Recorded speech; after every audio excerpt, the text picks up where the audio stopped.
저는 오늘 여기 한 10분 앉아 계실 거라고 사실 생각하고 왔는데 이렇게 많은 학부모님들이 계셔서 여기 오신 자체만으로도 사실은 되게 훌륭하신 거예요. 왜냐면 우리 아이를 조금 더 잘 키워보고자 하는 노력에 의해서 시간을 내신 거잖아요. 더구나 2시에서 4시 사이 쉬운 시간 아닙니다.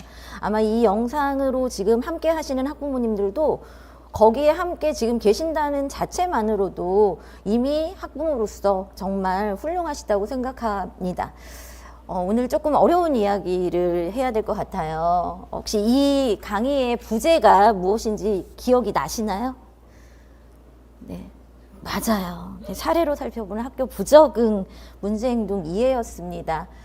부제 자체가 되게 무겁지요. 네, 되게 불편한 진실이고요. 그럼에도 불구하고 제가 이 이야기를 하는 거는 사람들은 누구나 적응하려고 노력하고 있고요. 여기 계시는 부모님들도 현재 진행형입니다.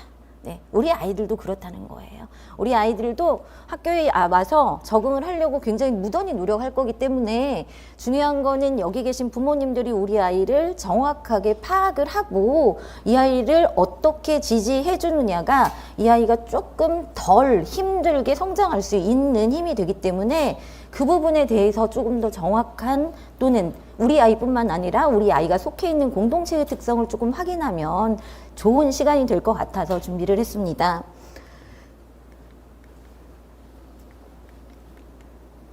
네, 선생님이 안 넘어갔는데요. 네, 먼저 초등학교 네, 아이들의 입학을 진심으로 축하드리고요. 네, 축하받을 만한 일입니다. 어머님 뱃속에 10달 있다가 나와서 7년을 잘 키웠잖아요. 건강하게. 그것만으로도 훌륭하십니다. 건강하게 초등학교 입학한다는 사실 자체만으로도 충분히 축하받으실 일이고요. 또 그거를 해내신 어머님 또는 아버님 자신한테 칭찬을 조금 해주세요. 내가 여기까지 왔어. 수고했어. 네, 네, 진심으로 박수를 드립니다. 그거 쉬운 일 아니거든요. 네, 얼마나 힘드셨어요. 7년간 우여곡절 많으셨을 거라고 생각하고요. 저도 아이가 있습니다. 네, 저희 아이는 조금 많이 컸겠죠. 제가 보기보다 교직 경력이 굉장히 깁니다. 네, 굉장히 긴데 아이를 키우다 보니까 특히 영유아 시절은 굉장히 힘듭니다. 그 힘듦을 딛고 학교라는 곳에 한 발짝 내딛는 거는 다 부모의 힘이고 노력이라고 생각을 합니다. 네. 학교에는 다양한 학생들이 있어요. 알고 계시죠? 사회 집단에 있는 거하고 똑같습니다. 그런데 부모님이 혹시 모르는 다양한 아이들이 있을 수도 있어요. 그 아이의 모습이 나의 자녀와 닮은 학생도 있을 수 있고요. 우리 아이랑 똑같네 하는 경우도 있고요. 때로는 나의 자녀와 너무 다른 아이들도 있습니다. 저 아이는 뭐지? 라는 생각이 드는 아이들도 있습니다. 다양한 학생 특성을 아는 것이 그럼 왜 중요할까? 우리 아이만 알면 되지. 왜 내가 다른 아이까지 알아야 돼? 하실 수도 있습니다. 그런데 생각해 보면 우리 아이가 생활하는 학급 특성을 이해한다는 것은 건강한 공동체를 만드는 기본이 되고요. 왜냐하면 우리 아이는 그 공동체 안에서 자라기 때문입니다. 혼자 자라지 않아요. 공동체 안에서 자라야 되기 때문에 우리 아이가 속한 기본 공동체를 이해하는 건 굉장히 중요합니다. 그래서 그 공동체 안에 혹시라도 어려움이 있는 아이가 있다면 그게 우리 아이일 수도 있고 아닐 수도 있는데 파악하는 건 아마 도움이 될 거라고 생각합니다. 먼저 여기 계신 부모님 마음을 좀 읽어야 될 것 같아요. 왜냐하면 우리 아이는 어디서 뚝 떨어지지 않았거든요. 바로 부모님들한테서 물려받았습니다. 그럼 잘 생각을 해보시길 바랍니다. 나는 우리 아이가 어떤 아이라고 감히 말할 수 있는가? 자, 생각해 보셨어요? 자, 마음속으로 지금 답변을 한번 해보세요. 나는 우리 아이가 어떤 아이지? 라고 물어봤을 때 대답할 수 있다 한번 손들어 보세요. 네, 자신 있게 대답할 수 있습니다. 우리 아이는 이런 아이예요. 네, 손들어 주세요. 네, 3분. 네, 저 뭐라고 한마디로 말 못하겠는데요. 네, 자, 2분 손드셨는데 나머지는 투명 인간인 거죠. 네, 제가 왜 손들라고 했냐면요. 학교에서 모습을 한번 상상해 보세요. 아이가 학교에 갔어요. 선생님이 질문을 하겠죠. 얘들아, 오늘 아침 먹고 왔어? 그런데 먹었든 안 먹었든 가만히. 네. 그 모습을 상상해 보시라는 거예요. 우리 아이가 지금 나처럼 학교에서 앉아서 있다고 상상해 보시면 내가 어떻게 해야 되겠다가 그려지실 거예요. 그래도 손을 들어보라고 하신 거거든. 그게 기본적인 의사 표현입니다. 우리 아이가 학교에 가서 기본적으로 의사 표현을 하지 못하고 앉아만 있다가 온다고 생각했을 때 부모로서는 굉장히 마음이 조여지시겠죠. 그래서 지금부터는 부모님들은 부모님이자 아이가 돼보시는 거예요. 자, 말할 수 있다 3분이셨고요. 없다는 2분이셨고 나머지는 점점점이었어요. 그럼 지금부터 우리 아이가 어떤 아이인지 한번 생각을 해보세요. 자, 그 다음 나는 자녀한테 어떤 부모인가 생각해 보셨어요? 어떤 부모인가? 자, 나는 우리 아이를 굉장히 지금까지 잘 기르고 있다. 훌륭한 부모이다. 네 분, 네. 나는 좀 노력을 더 해야 될 것 같다. 상당히 많으십니다. 대부분 그렇습니다. 부모님도 굉장히 겸손하세요. 왜냐면 완벽의 기준은 없기 때문에 어떤 부모님이세요 하면은 자신있게 손드는 이 3분은 많지 않습니다.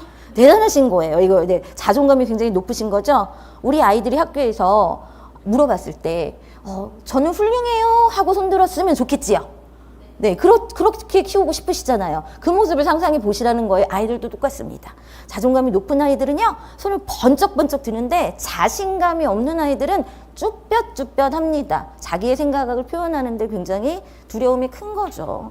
근데 그 두려움이 아이가 어디서 뚝 떨어졌을까요?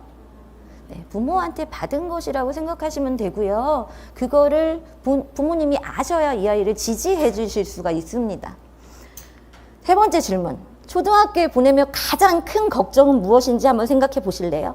가장 큰 걱정은 무엇인지 아마 대부분 부모님들은 적응을 잘할까요? 일 거예요. 그런데 이 적응이란 말에는 굉장히 다양한 의미가 포함되어 있습니다.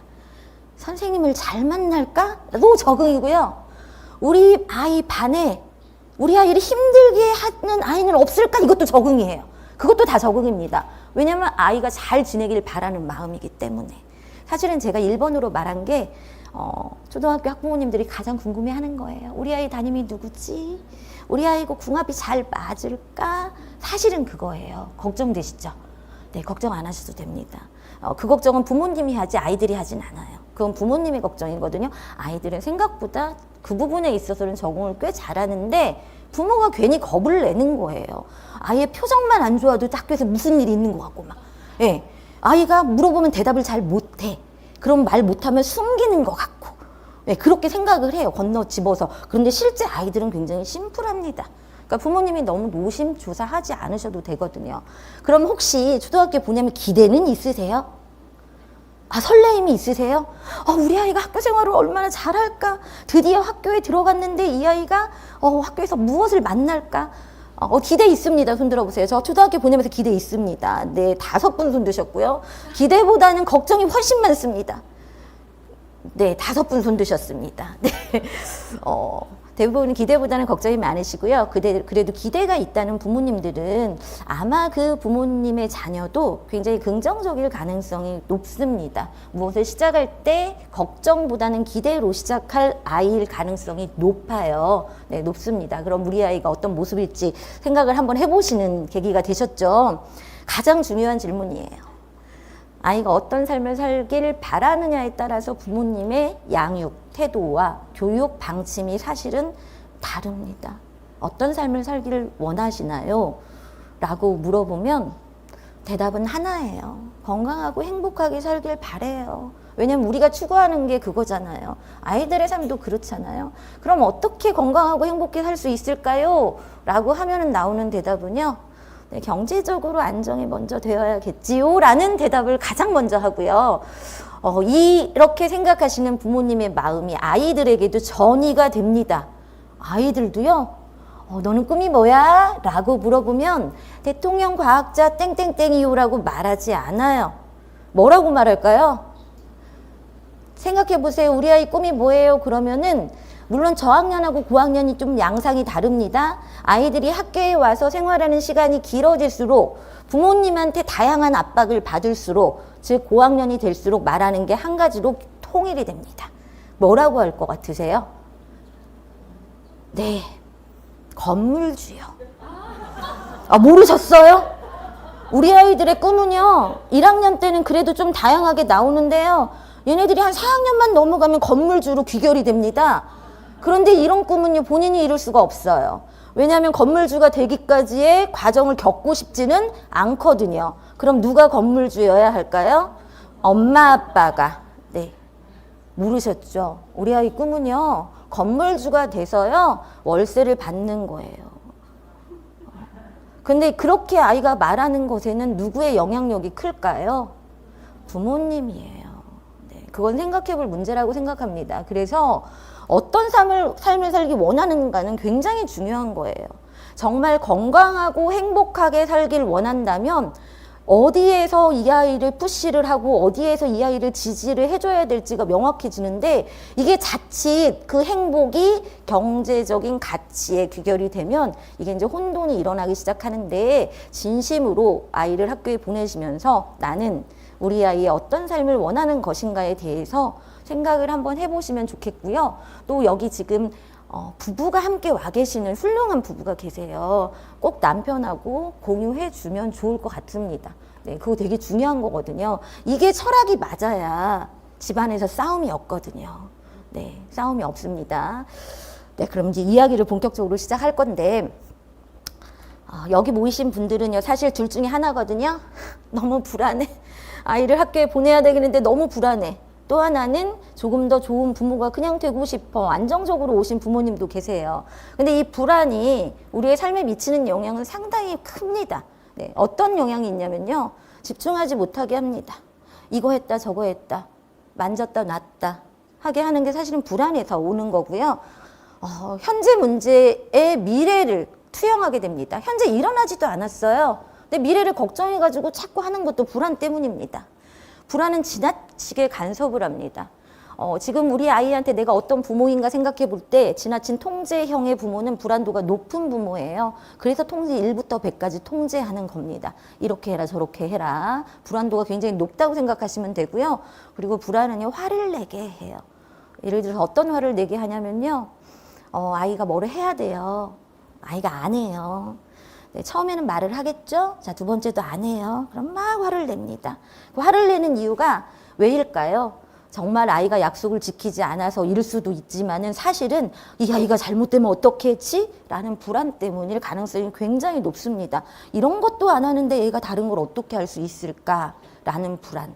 네, 잘 들여다보시면 많은 문제의 원인은 불안입니다. 마지막으로 우리한테 따스함과 기쁨을 앗아가는 게 불안입니다. 예를 들어서 아이가 잘못을 했어요. 불안한 학부모는요, 화부터 냅니다. 아이가 컵을 깨트렸어요. 생각해 보세요. 깨트릴 수 있죠. 그럼 불안한 학부모는요, 뭐부터 할까요? 소리부터 지르죠. 네, 조심하라고 그랬지가 되는 거예요. 근데 사실은 그게 먼저가 아니잖아요. 깨진 컵을 치우는 게 먼저고 아이의 안전을 물어보는 게 먼저거든요. 근데 불안하니까 따스함보다는 화가 나가고요. 이렇게 되는 거예요. 그래서 불안이 모든 거의 원인이 되기 때문에 나의 불안도가 어떤지도 한번 체크해 봐야 되고요. 그러면 이런 불안이 아이들한테 영향을 끼칠까요? 안 끼칠까요? 당연히 끼치겠죠. 학교에 가는 우리 아이는 그럼 어떨까? 그림 보이시죠? 어쩌면 어떤 아이는 누군가 나를 잡아먹지 않나라는 불안감을 가지고 있을 수 있습니다. 그 누구가 바깥에 나갔을 때 관계에 의한 누구가 일 수도 있고, 또는 고학년이 되면 이런 불안이 굉장히 높아집니다. 어떤 불안인지 아시겠죠? 다른 사람의 시선을 의식하면서 생기는 불안도가 저학년에서 고학년으로 갈수록 굉장히 높아집니다. 저학년은 처음에 그림과 같은 불안이 있고요. 고학년은 오른쪽 그림과 같은 불안도가 높아지거든요. 근데 이런 원인을 제공하는 것이 바로 부모님의 불안입니다. 부모님이 불안하면 아이는 그 7배가 불안하다고 해요. 말을 하지 않아도 본능적으로 느낀다고 합니다. 그러니까 내가 불안하면 아이는 더 많이 불안하고, 그로 인해서 학교 생활에 부적응을 가져올 수 있기 때문에 여기 계신 부모님들은 가장 먼저 하셔야 될 일이 내가 지금 불안해하고 있나? 라는 거에 대해서 생각을 해보셔야 돼요.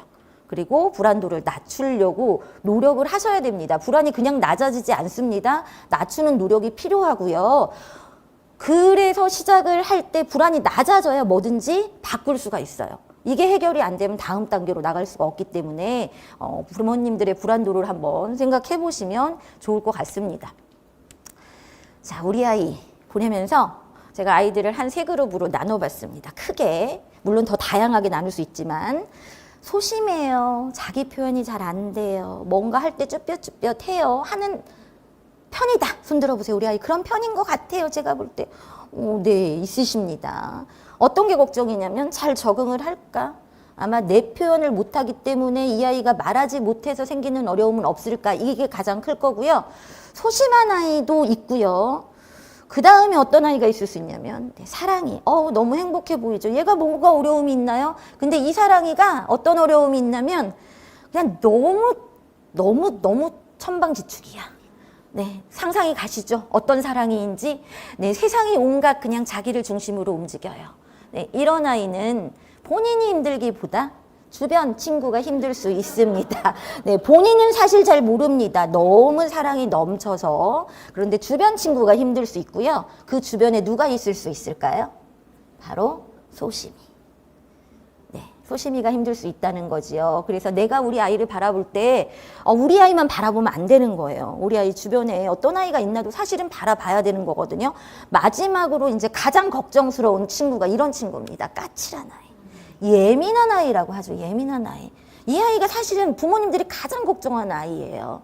네. 왜 그러냐면 친구는 사귈까라는 걱정이 되거든요. 까칠하기 때문에 본인한테 가시가 조금 달려있는 아이들이 있어요. 나빠서가 아니에요, 부모님들. 이 아이들은 선천적으로 나쁜 게 아니고요. 기질적으로 이렇게 태어났을 가능성이 굉장히 높습니다. 네, 높고요. 기질이 그렇게 태어났는데 어떻게 하라고요? 그건 너무나 부모로서 무책임한 소린 거죠. 어떻게 하기는요? 어려움을 겪은 기질을 잘 다른 방향으로 바뀔 수 있도록 도와주는 게 부모와 선생님의 역할인 거예요. 기질적으로 태어난 건 태어난 거고 이 아이가 그게 만약에 살아가다가 그게 힘들면은 기질을 완전히 바꿀 수 있지만 완화시켜 줄 수는 있습니다. 그걸 부모하고 선생님께서 같이 하셔야 되는 거예요. 학교에 가면 그렇게 하실 겁니다.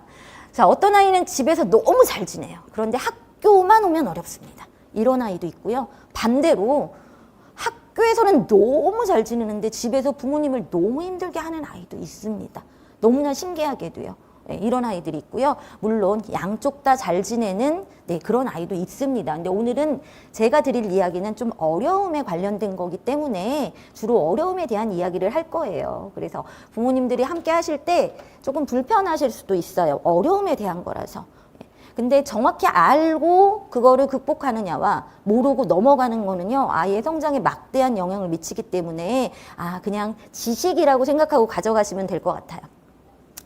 나의 아이의 행복한 성장을 위해 부모로서 그럼 나는 어떻게 해야 할 것인가?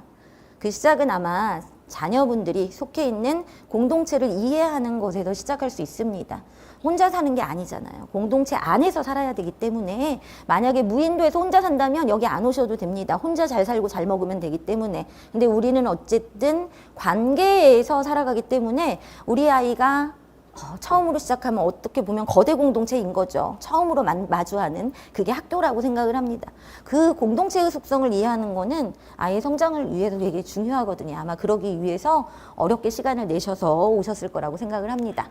그래서 지금부터 시작되는 이야기는 나의 아이가 아닐 수도 있어요. 우리 반 아이가 아닐 수도 있습니다. 옆집 아이도 아닐 수 있습니다. 그런데 왜 해? 네, 공동체 안에는 이런 아이들이 있습니다. 라고 생각해 주시면 돼요. 보시다가 우리 아이가 비슷한 성향인 것 같아 라는 부분이 있을 수도 있고요. 그런 건 잘 체크를 하고 귀담아 들어주시고요. 우리 사촌 언니의 아이 애기인 것 같아. 그것도 잘 귀담아 들어주시면 좋을 것 같습니다. 자, 학생 A를 마주했습니다. 네, 학교에 가면 이런 아이가 있어요. 하루 종일 혼자 조용히 있어요.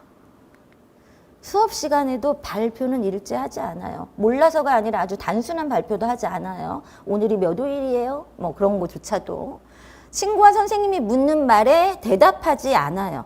그냥 하루 종일 정말 입을 굉장히 소중하게 생각하고 있는 거죠. 율동과 노래 따라하지 않습니다. 1, 2학년은 율동과 노래가 굉장히 많고요. 아이들이 몸으로 자기를 표현하는 건 굉장히 대체적으로 좋아합니다. 그런데 아예 움직이질 않는 거죠. 마지막으로 1, 2, 3, 4번 보면 답답하죠. 근데 마지막으로 해야 할 일은 또 잘해요. 네, 이런 애 없을 것 같죠? 많습니다, 생각보다. 네, 이런 애. 4번까지는 되게 어려움이 있어 보이는데 그래도 자기 할 일을 한다고요? 뭐 선생님이 시키는 과제 활동을 하거나 뭐 알림장도 잘 쓰고요. 뭐 해야 할 건 잘합니다. 이런 애가 있습니다. 네, 부모님의 아이일 수도 있어요. 있어요. 자, 그럼 이런 경우는 자기 표현이 어려운 거예요. 네, 자기 표현을 하고 싶지 않은 게 아니라 이게 어려운 거예요. 머릿속으로는 혼자 끊임없이 얘기를 해요. 근데 이걸 입 밖으로 내는 게 어려운 아이예요. 다른 친구한테 관심도 있어요. 그래서 앉아서 다 봐요, 관찰을. 하는데 친구가 다가와서 말을 하면 어떻게 대답을 하고 어떻게 대응을 해야 될지 모르는 거예요. 처음에 친구들은 이 아이한테 말을 시켜요. 그런데 아무리 다가가도 반응이 없어요. 그럼 어떻게 될까요? 점점 이 친구의 존재가 잊혀집니다. 왜냐하면 반응이 없으니까 이게. 그리고 선생님 입장에서 이런 아이들은 어떠냐면요. 전혀 안 힘들어요. 왜 자기 할 일 잘하잖아요. 남한테 피해도 안 줘. 더구나 조용해. 이렇게 훌륭한 아이가 라고 생각할 수도 있어요. 그런데 부모 입장에서 돌이켜 생각해 볼게요. 걱정되세요, 안 되세요? 되지요. 네. 이런 경우 있어요. 그럼 바꿔서 생각해 볼게요. 제가 이런 아이를 맡았어요. 그럼 선생님 입장에서 어머니, 아버님, 땡땡이가 이런데 알고 계셔야 될 것 같아요 라고 사실을 전달받고 싶다. 손 들어보세요. 저는 이런 사실을 알고 싶어요. 그러시네요. 내려보세요. 전달받고 싶으세요? 네. 근데 선생님 입장에서는 조심스럽습니다. 왜냐하면 커다란 문제가 아니잖아요. 그리고 사실 교실에서 문제를 일으키지 않아요. 단지 걱정하는 건 이 아이가 이렇게 성장하면 나중에 어려움이 있을 수 있겠구나 하는 염려이거든요. 네. 그래서 선생님 입장에서 선생님에 따라 이 부분에 대해서 말씀을 해주시는 선생님도 계시고요. 말씀을 안 하시는 선생님도 계실 수 있습니다. 네, 선생님의 성향에 따라 조금 다르기 때문에 그래서 우리 아이를 정확하게 파악하지 않으면 그냥 넘어가실 수 있는 문제 중에 하나예요. 네. 전혀 다른 아이한테 피해를 주지 않잖아요.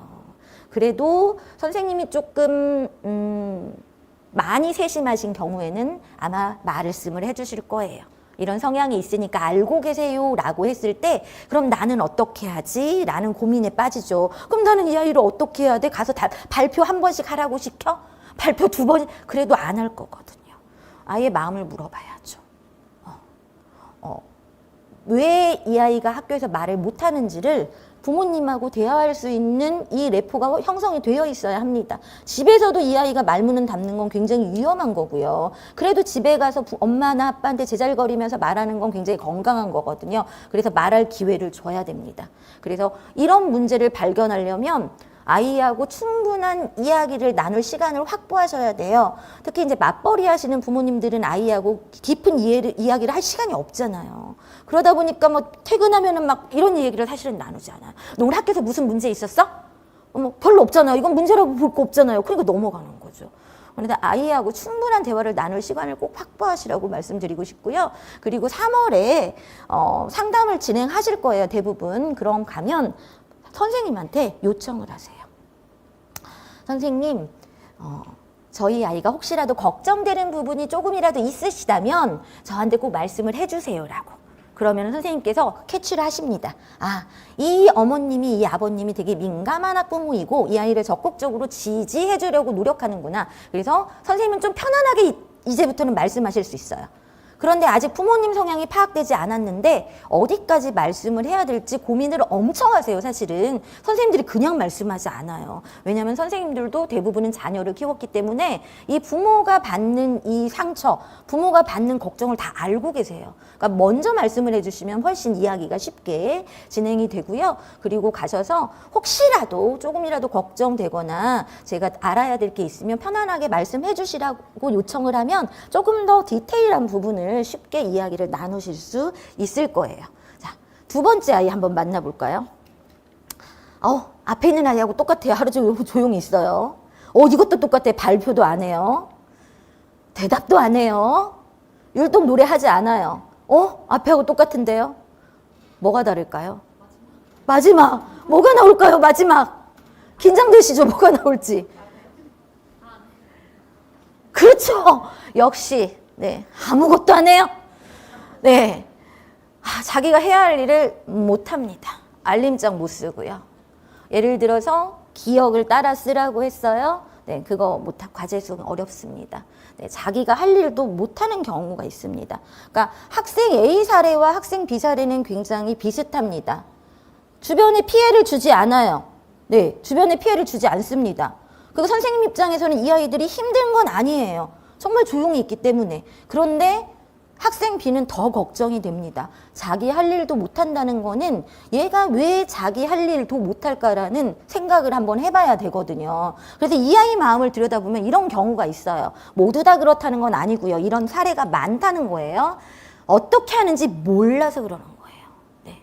그래서 친구하고 선생님 말을 이해를 못해요. 그러니까 이해를 못하니까 선생님의 지시나 친구의 말에 어떻게 하지를 못하는 거죠. 친구들은 모두 잘하는데 자기만 못하는 것 같은 거예요. 자기만. 뭐 친구들은 선생님이 말을 했을 때 일사불란하게 하는데 나는 어떻게 해야 될지 모르니까 못하고 있는 모습을 스스로 확인하게 됩니다. 잘하고 싶은데 어떻게 해야 될지 모르는 경우가 있어요. 친구들은 아무것도 하지 않는 이 친구를 이제는 조금씩 무시하기 시작합니다. 네. 슬프죠? 이런 경우가 없을 것 같죠? 꽤 있습니다.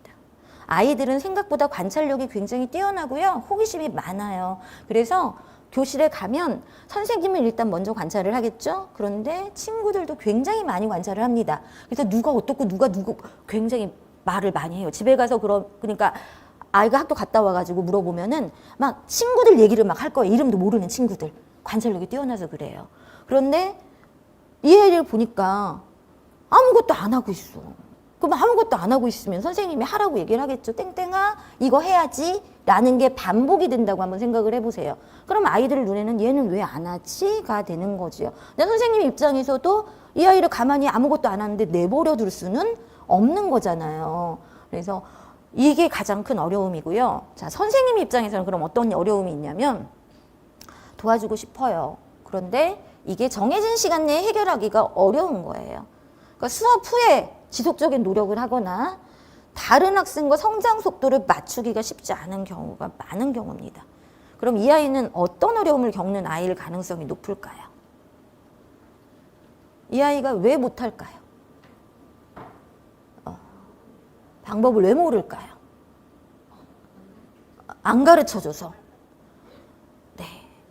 뭐냐면 이럴 가능성이 굉장히 높습니다. 혹시 이거 아세요? 우리가 흔히 IQ라고 하는 거예요. 네. 그거는요, 절대적인 속성이 아니고 상대적인 속성이고요. 정규분포 곡선을 봤을 때 가운데가 100이에요. 그래서 IQ 100이라는 말은 사실은 나는 그때 IQ 검사를 한 사람들의 중간이야, 평균이야, 그 말이에요. 네. 그렇고요. 근데 통계적으로, 이거는 그냥 통계 데이터입니다. 빨강색 영역에 있는 14.6%의 아이들이 경계성 지능에 해당되고요. 느린 학습자라고 합니다. 요즘 방송에 느린 학습자 이야기가 굉장히 많이 나와요. 느린 학습자의 학습권 이야기가 많이 나오는데 보시다시피 생각보다 어떤가요? 굉장히 많죠. 놀라우시죠? 상당히 숫자가 많습니다. 네. 그러니까 저 어린아이들은 이게 많이 차이가 안 나기 때문에 두드러지지 않는데 학교에 가면서 유치원하고 다른 게 뭐냐면 이 학습이라는 게 시작이 되면서 이런 것들이 이제 수면 위로 올라오는 어려움에 해당이 돼요.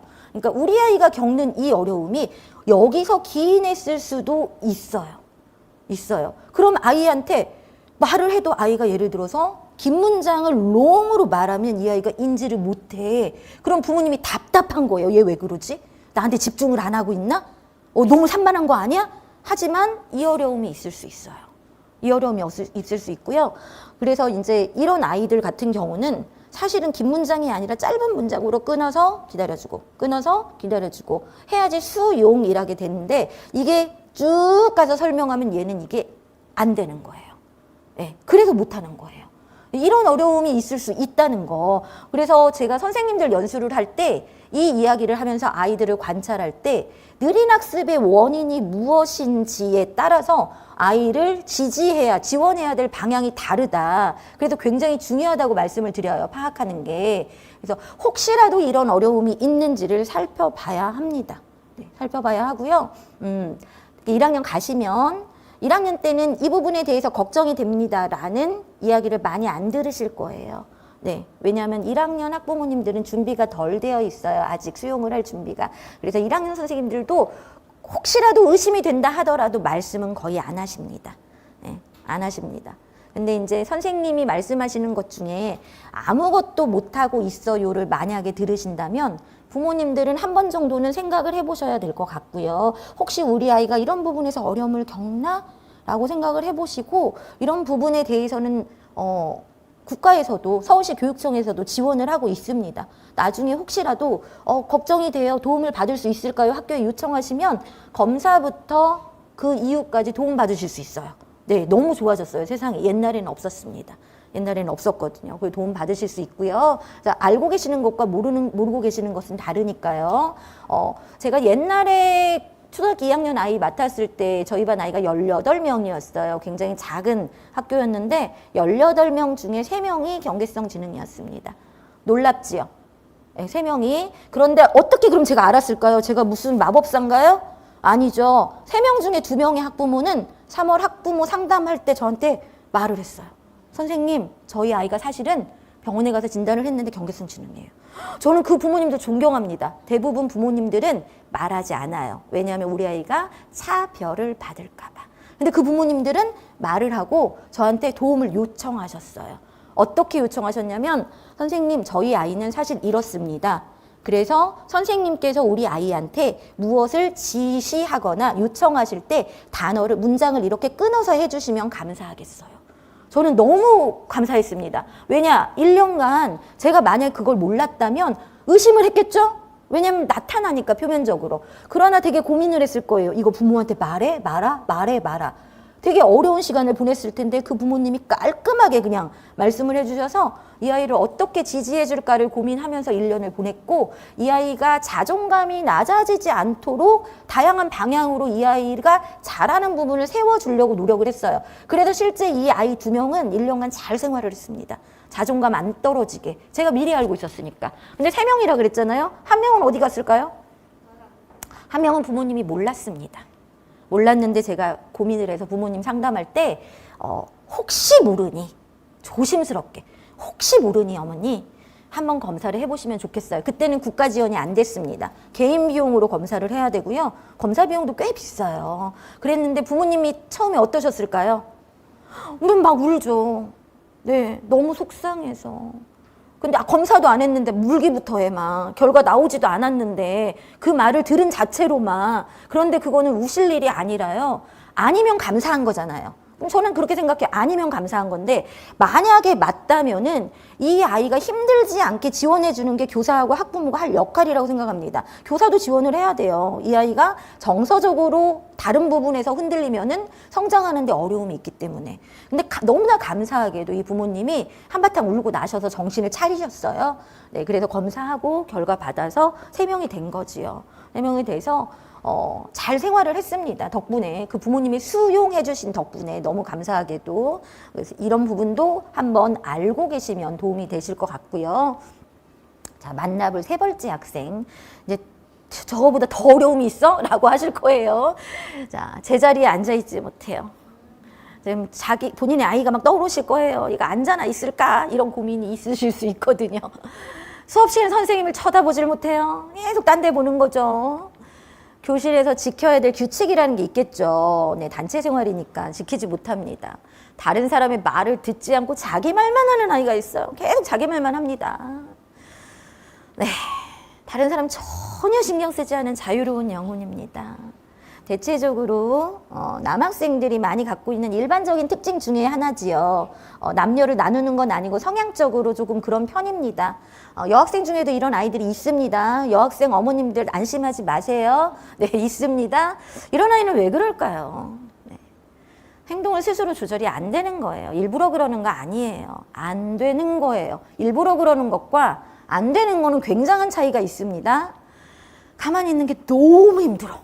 얘네들 보면은 진짜 너무 힘든 게 느껴져요. 너무 힘들고 눈에 띄는 모든 게 너무 궁금해. 네, 가서 만져봐야 되겠고 막 그냥 네, 너무 궁금해. 한 가지 오랫동안 하는 거는 너무너무 힘든 거예요. 이 아이들은. 왜냐하면 호기심이 많은데 또 빨리 질려해요. 빨리 지루해해요. 무엇을 할 때 지켜야 할 규칙을 어기는 게 아니고요. 생각을 못해요. 네, 어기는 게 아니에요. 일부러. 생각을 미처 거기까지 못하는 거예요. 선생님이 이름을 너무 많이 불러요. 네, 하루 종일 땡땡아, 하루 종일 땡땡아 그러겠지요. 상상이 가시죠. 땡땡아 앉아야지, 땡땡아 여기 봐야지, 땡땡아 이렇게. 선생님이 너무 많이 불러. 그런데 얘는 너무 이제 행복, 친구들이 또 너무 좋아. 그냥 마냥. 근데 선생님 이름을 엄청 부르죠. 네, 이런 아이 어떻게 해야 될까요? 자, 선생님 아이 강사님 제 아이일 것 같아요. 손 한번 들어보세요. 학교 가서 저희 아이가 이러고 있을 것 같아요. 있으시지요. 아마 아드님, 어머님이실 거예요. 아마 대부분. 네, 있을 수 있습니다. 선생님 물론 조금 힘드실 것 같지요. 예. 그런데 힘드실 것 같은데 이 아이가 막 걱정되고 그러지는 않으실 거예요. 아마. 왜냐하면 시간이 지나면 좋아질 가능성이 굉장히 많고요. 그런데 과정에 있어서 시간이 좀 걸립니다. 걸리기 때문에 기다림의 시간 동안 부모님이 중심을 잘 잡으셔야 돼요. 예. 예를 들어서 이 아이가 어느 날 혼나고 갈 수 있겠죠? 규칙을 어긴다고 했으니까. 혼나고 갈 수 있겠죠? 규칙을 어겼으니까. 그럼 집에 가가지고 이 아이가 이제 어떤 식으로 반응하는지는 좀 더 들여다 봐야 됩니다. 이 아이의 성향을. 집에 가서 아이가 뭐라고 막 말을 할 거예요. 말을 막 할 때 그걸 부모님이 잘 가려서 수용을 하셔야지 네, 무조건 수용하시면 안 됩니다. 그래서 가려서 잘 들으시고 이 아이가 이런 아이들은 근데 대체적으로 특징이 이게 막 스트레스가 되지는 않는 아이들이에요. 그래 또 잘 잊어버려요. 그래서 걱정을 많이 안 하셔도 된다는 거예요. 그런데 혹시 이 아이가 스트레스를 많이 받고 온다 그러면은 어떻게 해야 될까요? 선생님한테 상담 요청하셔야 됩니다. 왜냐하면 어느 정도인지 파악을 해야 되잖아요. 예. 물론 이제 요즘 문화가 좀 달라져서 선생님하고 상담하는 게 뭐 사전 신청을 해야 될 수도 있고 그렇지만은 앉아서 고민하고 혼자 밤에 소설을 쓰는 것보다는 상담을 요청하시는 게 맞아요. 근데 저도 소설 써봤거든요. 저도 부모였잖아요. 부모들은요, 아이들 재워놓고 하루를 이렇게 돌아보면서 소설을 씁니다. 네, 쓸 수밖에 없어요, 부모는. 그러지 마시고, 이게 계속 반복되고 아이가 정말 스트레스를 받아 한다. 하루 이틀이 아니라 그게 장기적이다. 그럼 상담 요청하셔서 함께 고민하시라고 보내드립니다. 네, 그게 가장 빠른 거예요. 함께 고민하시고요. 네, 그렇게 하시면 되고요. 자, 학생 D 한번 만나보겠습니다. 학생 C까지는 네, 괜찮아요. 학생 D. 똑같아요. 제자리에 앉아있지 못해요. 이것도 똑같아요. 선생님 못 봐요. 규칙 못 지켜요. 다른 사람 말 안 듣고 내 말만 해요. 자, 여기까지 똑같은데 마지막에 뭐가 다를까요? 이 아이는. 우리 센스 있는 부모님 계시네. 맞아요. 자꾸 화를 내고 친구랑 싸웁니다. 네, 자꾸 화를 내고 친구랑 싸워요.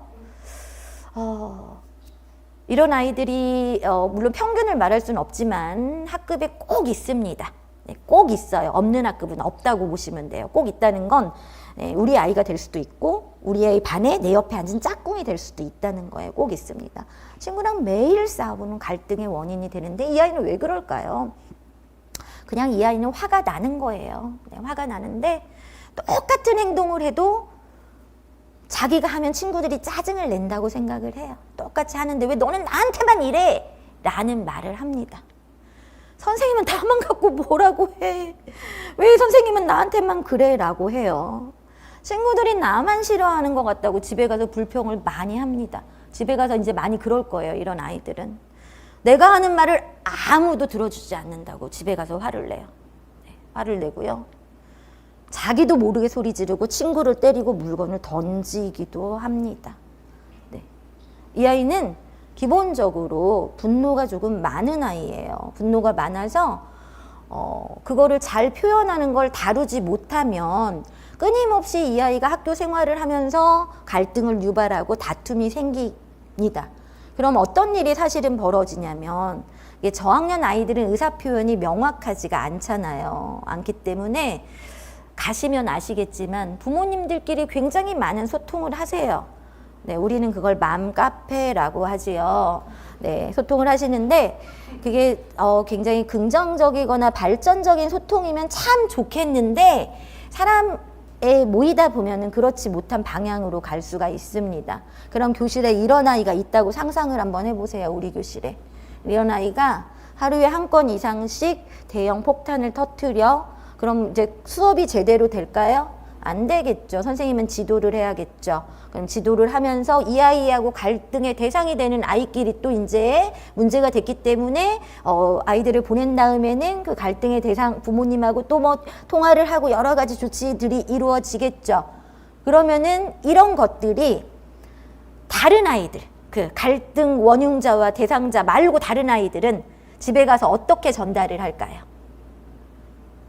뭐라고 막 말을 하겠죠. 그러면은 이제 다른 아이의 부모님도 이런 상황을 알게 되겠죠. 그렇게 와전이 되는 경우가 상당히 많습니다. 이게 아이의 문제에서 부모님의 문제로 확대되는 가장 큰 원인 중에 하나예요. 아이의 문제가. 아이의 문제는 별거 아니에요. 아이들끼리는 사실요, 사과 굉장히 잘합니다. 아이들끼리는요, 잘 잊어버려요. 못 잊어버리는 건 부모님이에요.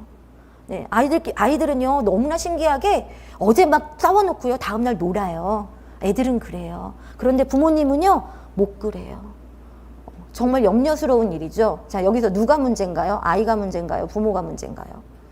네, 부모가 문제죠. 그럴 때는 아이들은 생각보다 잘 지냅니다. 네, 얼마나 아이들이 이쁜데요. 싸울 수 있죠. 저는 싸울 수 있다고 생각하고요. 갈등이 생기는 건 너무나 당연하다고 생각을 합니다. 중요한 건 그 싸움과 갈등을 어떻게 해결하느냐가 중요한데 부모님들이 자칫 그걸 못하는 경우가 많아요. 뭐가 앞서서? 감정이 앞서서. 네, 감정이 앞서서. 그걸 못 찾는 거야, 내가. 애는 멀쩡한데. 네, 그래서 정말 부모님들께서 조심하셔야 되는 게 혹시라도 나의 아이가 또는 나의 아이가 이 아이의 상대가 됐어. 왜 생길 수 있어요. 그랬을 때 그걸 화내기보다는 우리 아이가 이거를 어떻게 잘 해결할지에 대해서 같이 고민해 보시는 계기가 될 수 있고요. 이걸 또 잘 해결해서 한 발짝 나아가면 그게 또 아이의 성장으로 이어집니다. 그게 아이의 성장이에요. 갈등을 안 만나고 안전하게 세상에 있다가 나가는 게 성장이 아니고요. 갈등을 만났어. 그거를 잘 해결해서 아이가 앞으로 나가는 게 성장이거든요. 그러니까 부모님들의 역할은 우리 아이가 성장할 수 있도록 지지를 해주고 도움을 주는 역할인 거지, 우리 아이가 받은 상처에 분노해가지고 내가 화를 내는 게 부모의 역할이 아닙니다. 그래서 혹시라도 이런 문제에 마주하면은 잘 생각하고 한 발짝 뒤로 물러서서 좀 객관적으로 나와 우리 아이를 바라보기를 권해드리고요. 가장 중요한 거, 그래도 내가 감정적으로 이게 해소가 안 되고 정리가 안 되는 경우가 있어요. 그러면은 일단 이것도 선생님한테 꼭 상담을 요청하셔서 앞뒤 이런 것들을 잘 이야기를 나눠보시라고 권해드립니다. 그리고 아이가 괜찮다고 하면 괜찮은 거예요. 그걸 부모님들의 문제로 만들지는 마세요. 그게 오히려 부모님들의 문제가 아이한테 상처가 되는 경우도 너무 많아요. 오히려 그게 반대로, 나는 얘하고 괜찮은데 자꾸 우리 엄마가 얘하고 얘기하지 말래, 있습니다. 네, 저는 얘기하고 싶대요. 실제 와서 선생님, 저는 땡땡이랑 얘기하고 싶은데요, 저희 엄마가 땡땡이랑 얘기하지 말래요. 왜? 자꾸 부딪히니까. 네, 그런 경우가 상당히 많습니다. 그래서 아이하고 충분히 얘기하고 아이가 괜찮으면 잘 얘기해서 그 아이가 스스로 극복할 수 있게끔 도와주세요. 그거를 부모님이 철조망을 치실 거는 아니라고 생각해요. 네, 그게 부모의 역할이 아니라고 생각하고요.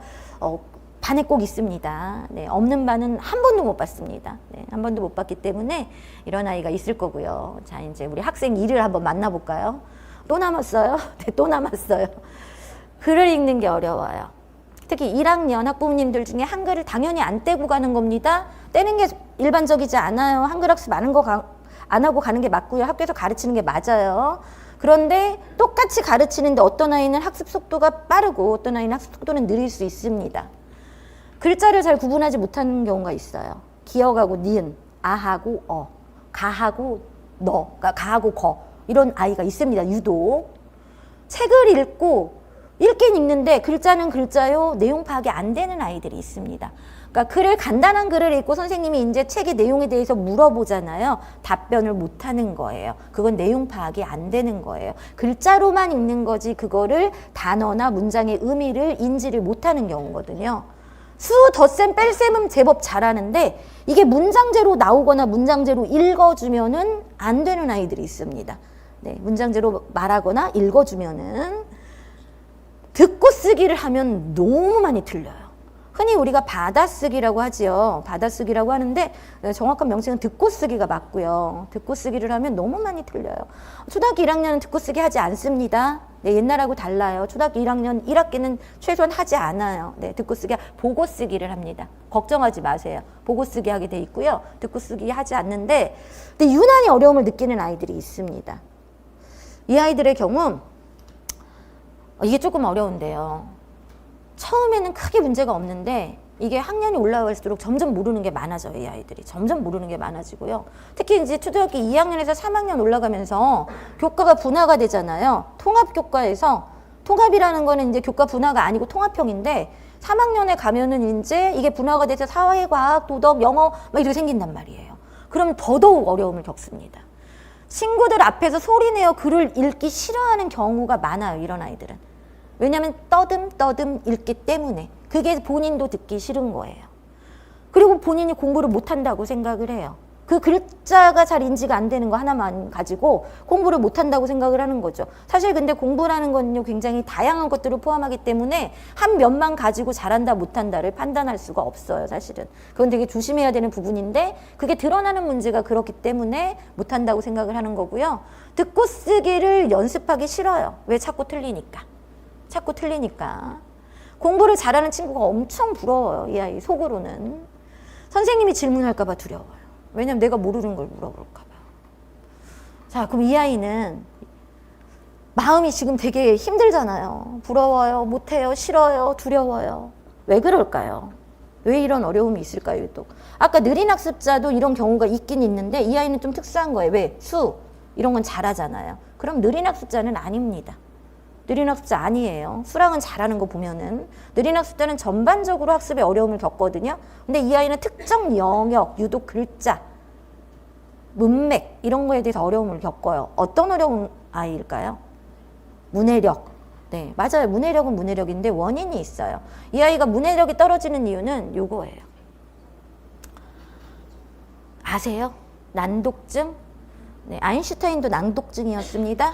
알고 계셨죠? 아인슈타인 난독증인 거? 세계 저명 인사들 중에 난독증이 굉장히 많습니다. 굉장히 많아요.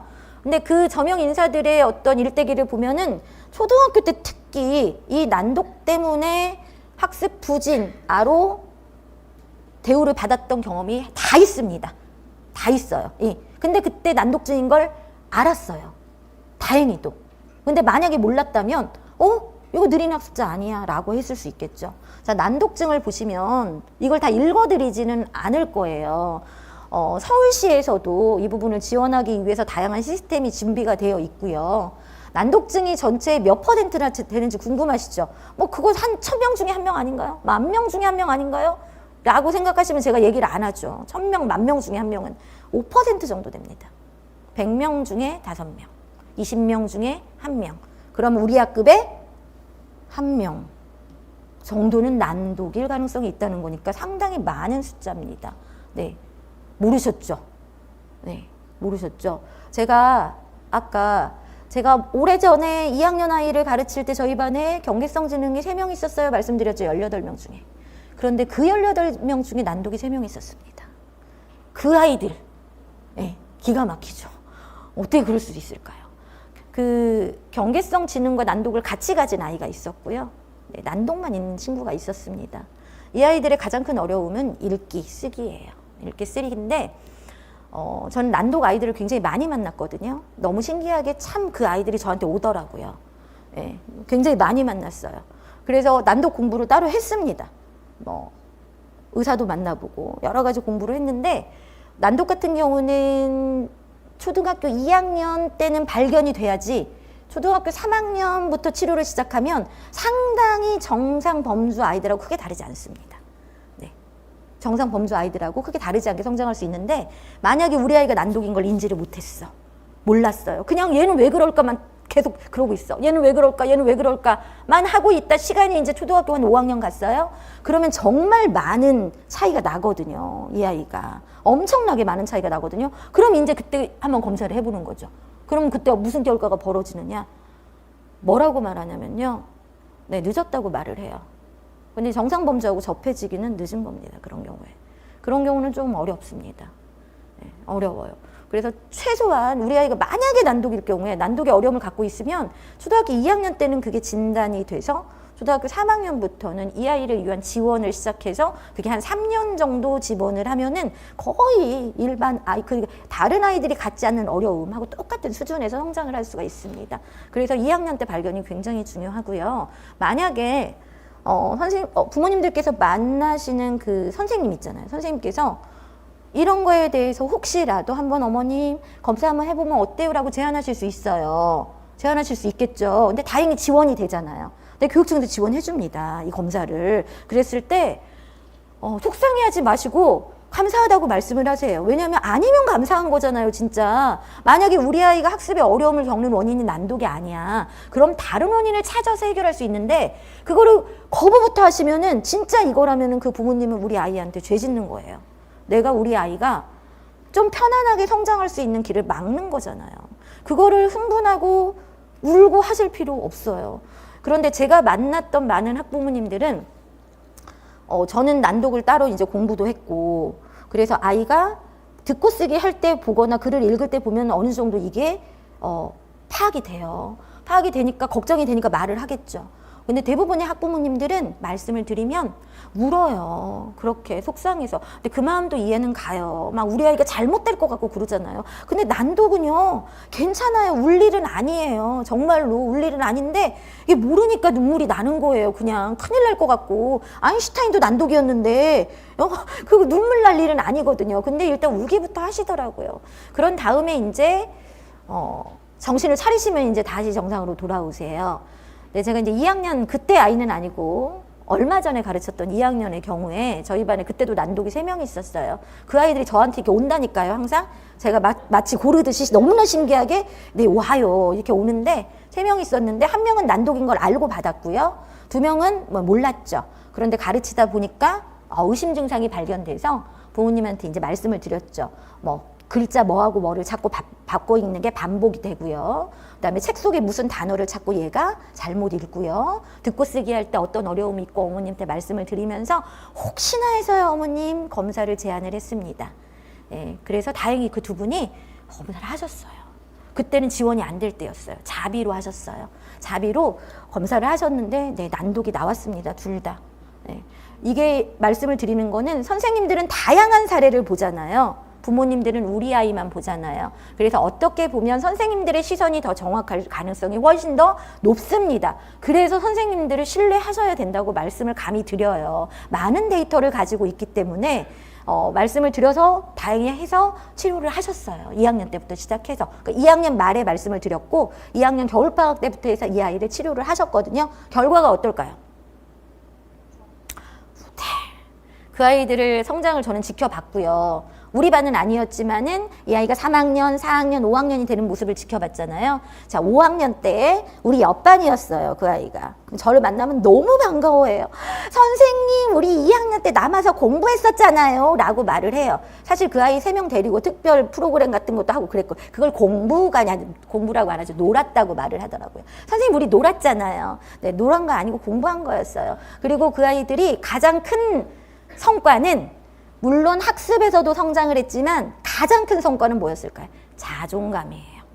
본인이 공부를 잘한다고 생각해요. 네. 실제적으로 뛰어났냐? 뛰어나진 않았지만은 평균 이상을 따라갔습니다. 저는 그게 가장 큰 성과라고 생각해요. 우리가 살아가면서 공부를 잘하는 게 과연 그렇게 중요할까? 저는 그렇다고 생각하지 않아요. 잘하면 부모님이 좋은 거예요, 사실은. 학비도 절약되고요. 그렇죠. 부모님이 좋은 거예요. 정말 중요한 거는 이 아이가 스스로 자존감을 가지고 자립해서 살아가는 힘이 생기게 키우는 거잖아요. 그런데 이 아이들은 그게 생겼잖아요. 그러면은 그것만으로 저는 성공했다고 생각을 합니다. 한 명은 한 1년 정도 치료를 받았고요. 나머지 한 명은 사실 중간에 전학을 가서 추적이 안 됩니다. 근데 1년 정도 치료를 받았는데 그 아이 굉장히 건강하게 지금 중학교 갔습니다. 잘 살고 있습니다. 네, 잘 살고 있어서 되게 조기 발견이 중요하고 혹시 부모님들한테 이런 제안을 해주시는 선생님은 사실은 굉장히 훌륭한 선생님이세요. 왜? 엄청 조심스럽습니다. 안 해도 되는 말이에요, 사실. 왜? 내 새끼가 아니잖아요. 그런데 해주신다는 거는요, 엄청난 용기와 이 아이에 대한 엄청난 애정이 있으신 거예요. 그러니까 그런 말씀을 해주시는 선생님일수록 정말로 우리 아이를 사랑하는구나 생각하시면 돼요. 그거를 감정적으로 받아들이시면 그건 오해하시는 거예요. 이런 말씀을 해주시는 선생님은 진짜 훌륭하신 분이다. 왜냐하면 이거에 대한 기본적인 정보도 알고 계시는 거고 정말 우리 아이의 성장을 걱정해 주시고 있구나 생각을 해보시면 됩니다. 네, 다음에 이제 만나볼 F인데 저학년에 많아요. 이런 아이들은. 특히 1학년. 특히 1, 2학년에 많은데 거짓말을 그렇게 합니다. 네, 거짓말을 하고요. 그것도 거짓말이라고 끝까지 인정을 안 해요. 네, 그래서 진짜라고 말을 합니다.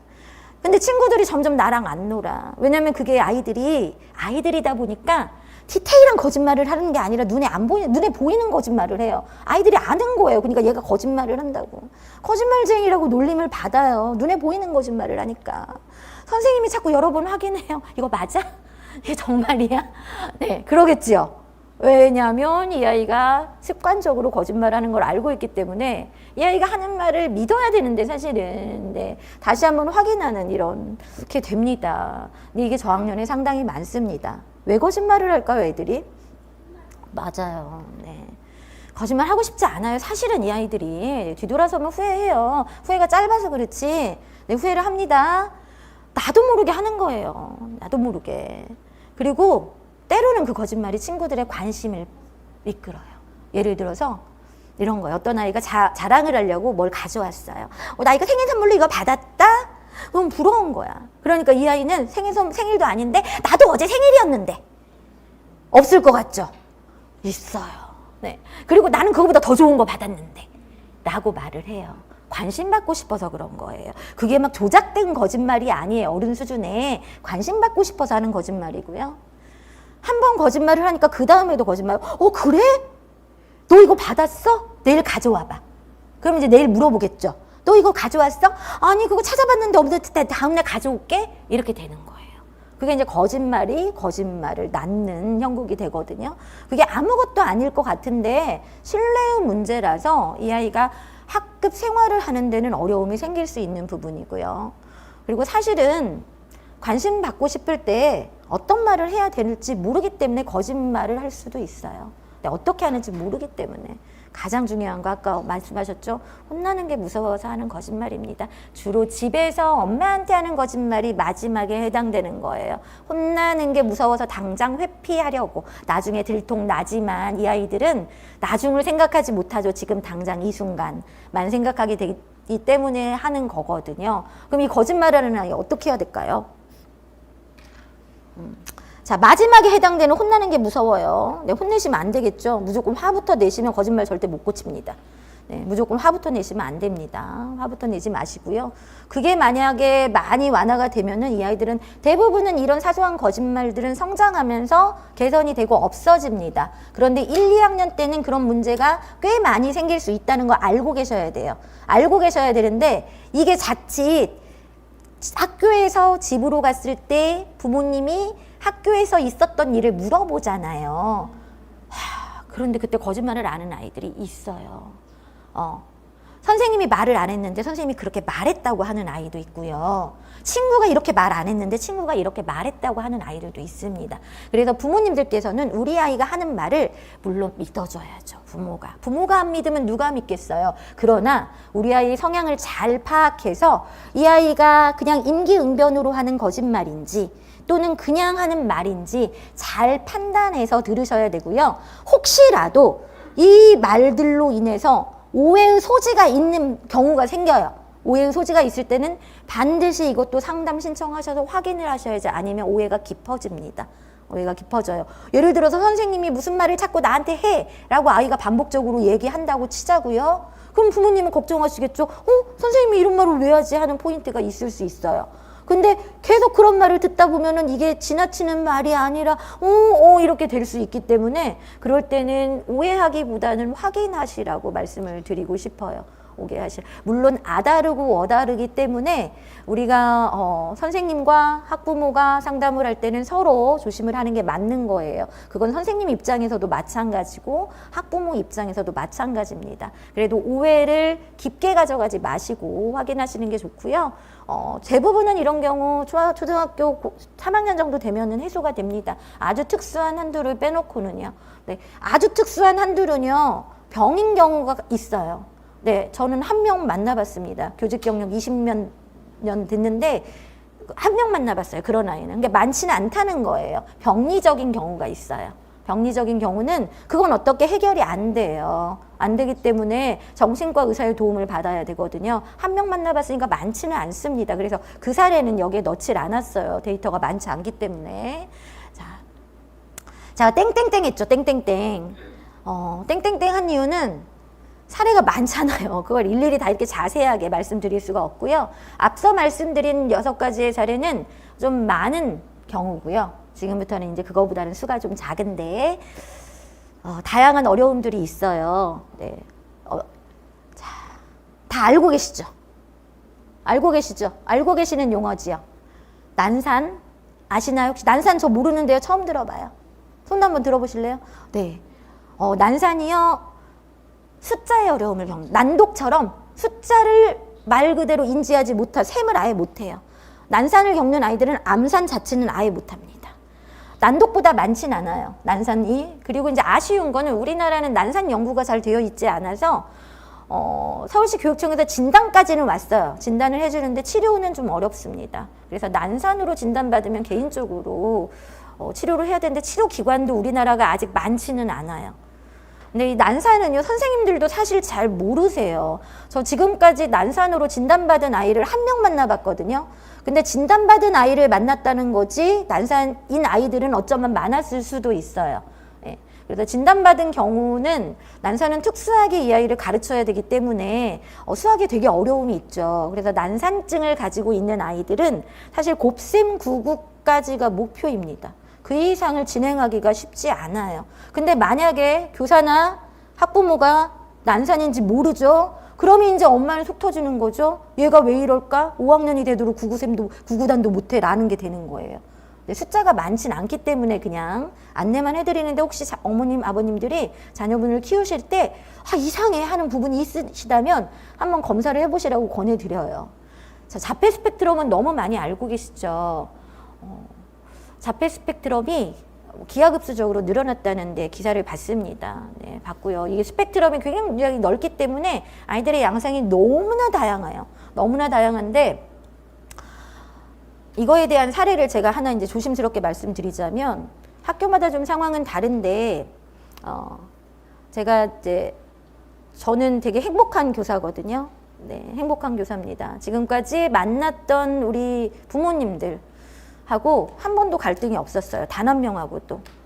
너무 감사하죠. 저는 그러니까 신께서 저를 너무 사랑하시나 봐요. 천사 같은 부모님들만 보내준 거죠. 네, 천사 같은 부모님들만 보내줬는데 그게 처음부터 그렇게 됐던 건 아니고 갈등이 있다 하더라도 이게 제가 이제 학급 경영을 하다 보면 부모님들도 아시게 되겠죠? 그 갈등이 풀린다는 말씀이에요. 갈등이 없을 수는 없습니다.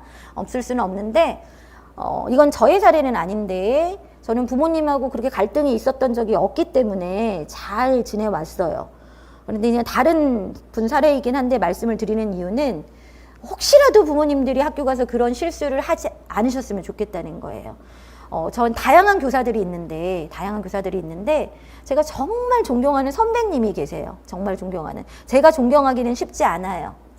왜냐하면 저는 진짜 학급 경영을 빡세게 하거든요. 그래서 제가 존경한다는 거는 진짜 대단하신 거예요. 왜냐하면 제 레벨 정도는 존경이란 말이 안 나오는데 제가 레벨이 상당히 높은 교사이기 때문에 근데 제가 존경하니까 얼마나 대단하시겠어요. 진짜 대단하신 선배님인데 그 선배님이 2학년 아이를 맡으셔서 3월 셋째 주에 학부모 상담을 하셨어요. 3월 셋째 주에. 그런데 학부모님이 화가 나셨어요. 이것 때문에. 자, 뭐라고 말씀하셨냐면 이렇게 말씀하셨어요. 어머니, 땡땡이가요, 저하고 눈을 잘 못 마주쳐요. 자, 눈을 잘 못 마주쳐요.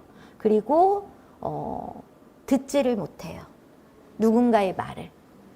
선생님의 말뿐만 아니라 친구의 말을. 듣지 못한다는 건 의사소통이 안 된다는 거지요. 그래서 그런 말씀을 드렸어요. 어머님한테. 네. 사실 선생님은 뭐가 의심스러우셨을까요? 자폐 스펙트럼이 의심스러운 상황이었죠. 그런데 그 워딩은 사용하지 않으셨어요. 되게 조심스러운 말이고 선생님 의사가 아니잖아요. 단지 현상만 말씀을 드렸어요. 이런 특징이 있는데요, 어머니. 한번 전문가하고 상담을 해보시거나 하시면 어떨까요? 라고 딱 그 정도 선에서 말씀을 굉장히 조심스럽게 하셨을 거예요. 그분의 성향이라면. 근데 이 어머님은 너무 화가 나신 거예요. 우리 아이가 자폐라고요! 라고 확대 해석을 하신 거지요. 네, 아마 속상하셔서 그랬을 거라고 생각을 해요. 그리고 더 중요한 건 그 다음 말이에요. 뭐라고 하셨을까요? 본인의 아이를 낙인 찍었다라고 생각을 하시는 거예요. 그 선배님이 누구를 낙인 찍어서 그러실 분이 아닌 걸 저는 너무나 잘 알아요. 뭐 세상에 많은 선생님이 있지만 진짜 훌륭한 선배님이기 때문에 정말 걱정이 돼서 하신 말씀이세요. 왜냐하면 조기에 발견하면 굉장히 치료가 원활하거든요. 근데 늦게 발견하면 그만큼 힘들어요. 그래서 사실은 빨리 말씀을 해주신 거죠. 3월 초면은 한 3주밖에 안 됐는데 굉장히 빨리 말씀을 해주신 건데 어머님은 그렇게 생각하신 거죠. 제가 그 반 수업을 들어갔습니다. 담임은 아닌데 저는 수석교사라서 모든 반 수업을 들어가거든요. 잘 관찰을 했겠죠. 그 아이를. 정말 이런 게 걱정이 되는지. 어땠을까요? 제가 보기에는. 염려가 되는 부분이 있었어요. 저도 의사가 아니니까 진단은 못하죠. 네. 근데 부모님께서 그거를 거절하시고 그거를 수용하지 못하시면 이 아이는 한 발짝 나갈 기회를 박탈당한다고 저는 생각을 합니다. 아니면 감사한 거잖아요. 그래서 부모님들께서 선생님들께서 해주시는 말을 들을 때 이 마음이 어떤지를 먼저 생각하시면 참 좋을 것 같아요. 그 선생님도 수십 번 수백 번 생각하고 말씀을 하신 거거든요. 이 아이를 위해서. 그 아이 자체만 보면 굉장히 사랑스러워요. 또 선생님이 그 아이를 되게 이뻐하셨어요. 제가 그걸 알지요. 네. 예뻐하셨는데 걱정이 돼서 하신 말씀이라서 네, 이건 워낙 다양하기 때문에 이건 넘어가겠습니다. 자, 선택적 한묵증이 뭔지 아시죠? 상당히 많습니다. 네, 상당히 많아요.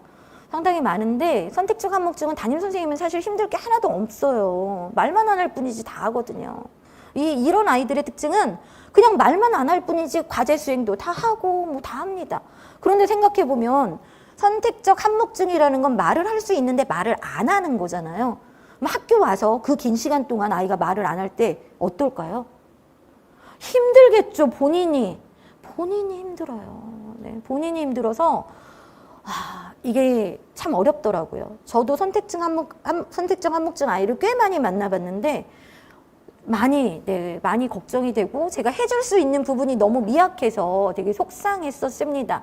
그래도 우리 아이가 이런 경우가 있다면은 저는 전문가의 도움을 적극적으로 받기를 권해드립니다. 틱은요, 있었다 없었다 대부분은 그래요. 특히 1학년 적응할 때 틱이 약간 잠깐 발생되는 경우가 상당히 많아요. 적응기에 아이가 긴장도가 높아지니까. 근데 이제 틱 같은 경우는 잘 살펴보시다가 선생님이 이것도 발견이 되면 바로 말씀하시는 경우가 있고요. 좀 오랫동안 지켜보시는 선생님도 있어요. 근데 이제 틱도 종류가 여러 가지잖아요. 뭐 눈에서 오는 행동틱이 있고요. 행동틱이 대부분이기는 합니다. 행동틱은 그래도 크게 다른 친구를 불편하게 하진 않는데 소리 내는 소리틱이 있어요. 네, 소리를 내는. 그래서 하루 종일 소리를 내는 아이들도 사실은 있습니다. 근데 이거 부모님들도 어떻게 할 수가 사실은 없어요. 그러니까 단지 그 공동체에 뭘 받아야 될까요? 배려를 받아야 되는 거죠. 공동체의 이해를 받아야 되는 거거든요. 그리고 가장 이제 힘든 게 언어틱이죠. 언어틱 아시죠? 네. 막 의미 없는 욕을 하는 아이들도 있습니다. 하루 종일. 네. 그런 경우는 드물긴 하지만 이런 경우도 있어요. 그래서 틱은 갑자기 왔다가 사라지기도 하고 심해졌다가 경미해지기도 하기 때문에 잘 관찰해 보시고 혹시 집에서 틱이 발견되잖아요. 네, 발견되시면 담임선생님께도 선생님 우리 아이가 집에서 이런 행동 특성을 가지는데 학교에서도 한번 살펴봐 주시고요. 그 결과를 저한테 좀 알려주세요 라고 하시는 게 굉장히 지혜로운 겁니다.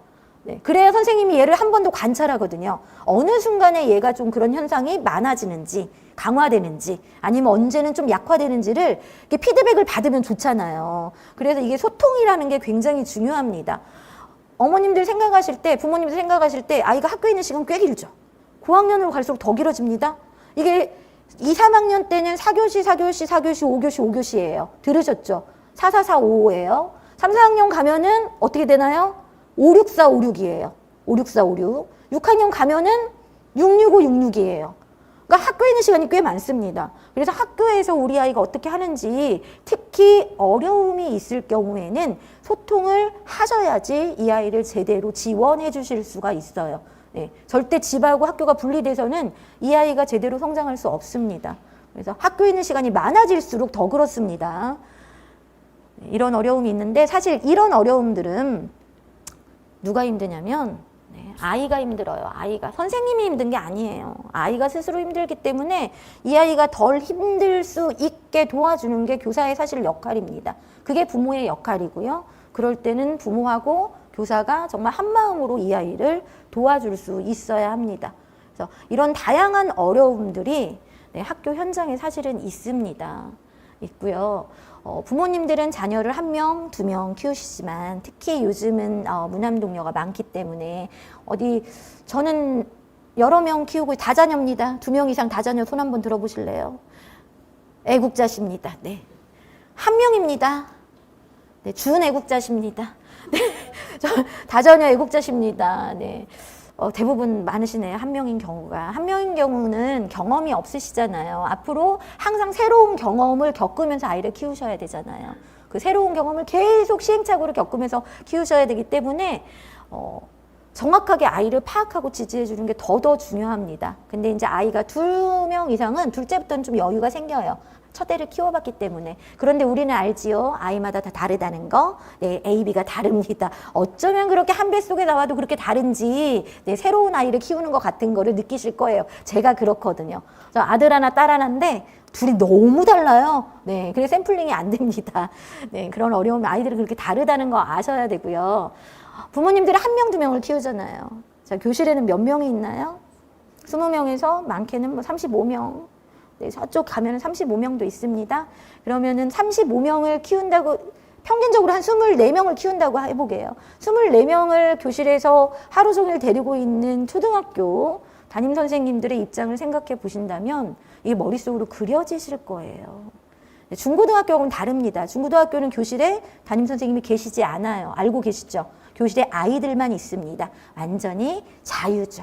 네, 초등학교는 하루 종일 담임 선생님이 함께 계십니다. 그 말은 무슨 말이냐?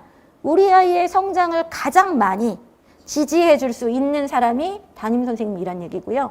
우리 아이의 어려움을 가장 확실하게 아시는 분도 담임 선생님이세요. 어쩌면 부모님보다 더. 집에서 안 나타나는 어려움이 학교에서는 나타날 가능성이 굉장히 높아요. 왜? 단체 생활이니까. 그럼 누구를 신뢰해야 될까요? 사실은 담임 선생님이에요. 그래서 담임 선생님과 부모님이 사실 충돌한다는 거는 저는 이해가 안 가요. 왜? 저는 한 번도 그런 적이 없기 때문에. 그러니까 부모님들도 그렇게 생각하세요. 나의 가장 큰 지지자는 담임 선생님이시다. 믿고 하시면 됩니다. 그러면 정말 우리 아이가 건강하게 덜 힘들게 성장할 수 있도록 지원을 해주실 거예요. 네. 자, 여기 물음표가 되어 있습니다. 제가 차마 여기다가 지금 뭘 못 썼어요. 고민을 엄청 했는데 이 워딩만 보고 저게 뭐가 들어갈지 한번 생각을 해보세요. 공격과 수용, 불통과 소통, 부정과 긍정. 저 물음표 안에 어떤 단어가 들어갈까요? 제가 무슨 얘기를 하려고 이걸 써놨을까요? 학교에서 선생님들이 가장 큰 어려움을 겪는 게 이 아이들입니다. 학교에서 학급 경영할 때 가장 많은 변수가 되는 게 이 아이들입니다. 수용적이지 못해요. 대부분은 공격적으로 행동이 나타나고요. 소통이 안 됩니다. 내 생각만 주장합니다. 되게 긍정적이지 못하고요. 부정적입니다. 매사. 뭐 하나를 보더라도 부정적으로 봅니다. 이런 아이들이요. 어떤 특성으로 양상을 보이냐면요. 품행장의 특성을 보입니다. 알고 계시죠? 이 뜻이 무엇인지. 네. 쉽게 말하면 반항적인 아이인 거죠. 매사 삐딱한 시선으로 사회, 친구들, 선생님을 바라보는 아이들이 있고요. 그렇게만 보면 괜찮은데 그게 또 행동으로 표현이 됩니다. 거칠죠. 네. 이런 경우 선생님들이 지도하기 굉장히 힘들어하세요. 특히 이런 아이들은 저학년보다 고학년 되면서 점점점 심화가 되거든요. 심화가 되고 지도하기가 더 어려워지고 아이들 체격도 굉장히 커지죠. 체격도 커지고 그리고 아이들이 이제 요즘 디지털 세대라고 하는데 스마트폰이라는 무기가 있기 때문에 이 어려움의 그 범위가 굉장히 넓어집니다. 네, 온라인이라는 게 있기 때문에요. 그래서 참 어려운데 근데 더 안타까운 거는 부모님도 이 아이들을 지도하기에 어려워하는 경우가 많아요. 그래서 부모님들이 오히려 호소하시죠. 저도 어떻게 해야 될지 모르겠어요 라고. 왜냐하면 집에서도 이런 경우가 있거든요. 네, 집에서도 부모님도 컨트롤이 안 되는 거예요. 그럼 이런 아이 집에서도 안 되고 학교에서도 안 되면 이런 아이는 어떻게 해야 될까요? 네, 전문가 도움을 받아야 됩니다. 그런데 집에서는 되는데 이게 학교만 오면 이런 아이들이 또 있어요. 집에서는 부모님 말을 잘 듣는데요. 근데 왜 학교가만 가면 그런 애예요? 왜 그럴까요? 그럼 집에서는 잘 듣는데 왜 학교만 오면 이럴까요? 집에서는 다소 억압적 부모일 가능성이 높습니다. 아빠가 굉장히 권위적이거나 그럴 때 이 아이들이 집에서는 그걸 억누르는 거지요. 근데 더 큰 문제는 뭐냐면 집에서 억누르고 있다가 학교 와서 이게 어떻게 돼요? 빵 터집니다. 더 어려워져요. 더. 그래서 이런 아이들 같은 경우 지도할 때 가장 큰 어려움은 소통의 어려움인데 부모님들이 이렇게 생각하는 거죠. 부모님이 권위적이세요. 그러니까 힘으로 누르면 될 거라고 생각하죠. 그러니까 선생님도 힘으로 누르세요. 엄하게 하세요. 이 말로 쓰죠. 엄하게 하세요. 그런 말을 듣는데 선생님이 너무 착해서 그래요 라는 말씀을 하실 때가 상당히 많습니다. 근데 우리가 생각해 봐야 될 것. 우리가 아이들이 자랄 때 강자한테 약하고 약자한테 강하게 키우는 게 맞는 건가요? 네, 저는 그렇게 생각하지 않습니다. 네, 오히려 강자한테는 강할 수 있고 약자한테는 약할 수 있는 사람으로 우리 아이를 키우고 싶어요. 그래서 선생님은 얘를 억압할 수 있겠죠. 그러나 그거는 철학적으로 교육적으로 맞지 않다고 해서 이 아이가 제대로 지도하고 싶은데 그게 안 맞는 거예요. 교육 철학이 부부하고 부딪히는 경우가 상당히 많습니다. 네. 그래서 이런 경우가 생기면 꼭 선생님하고 얘기하셔서 하나의 철학으로 하셔야지 집에서는 억압하고 학교에서는 그렇게 안 되면 더 큰 어려움으로 번질 수 있습니다. 근데 이런 문제는 대부분 고학년에서 발생을 합니다. 네, 저학년은 있긴 있어요. 그런데 문제가 크게 두드러지지는 않습니다. 근데 잘 관찰을 하셔야 되는 거죠. 그래서 저는 그 초등학교 새내기 학부모님들께 무슨 부탁을 드리냐면 언어를 이제부터는 잘 정서해서 쓰셔야 돼요. 어머님, 아버님들.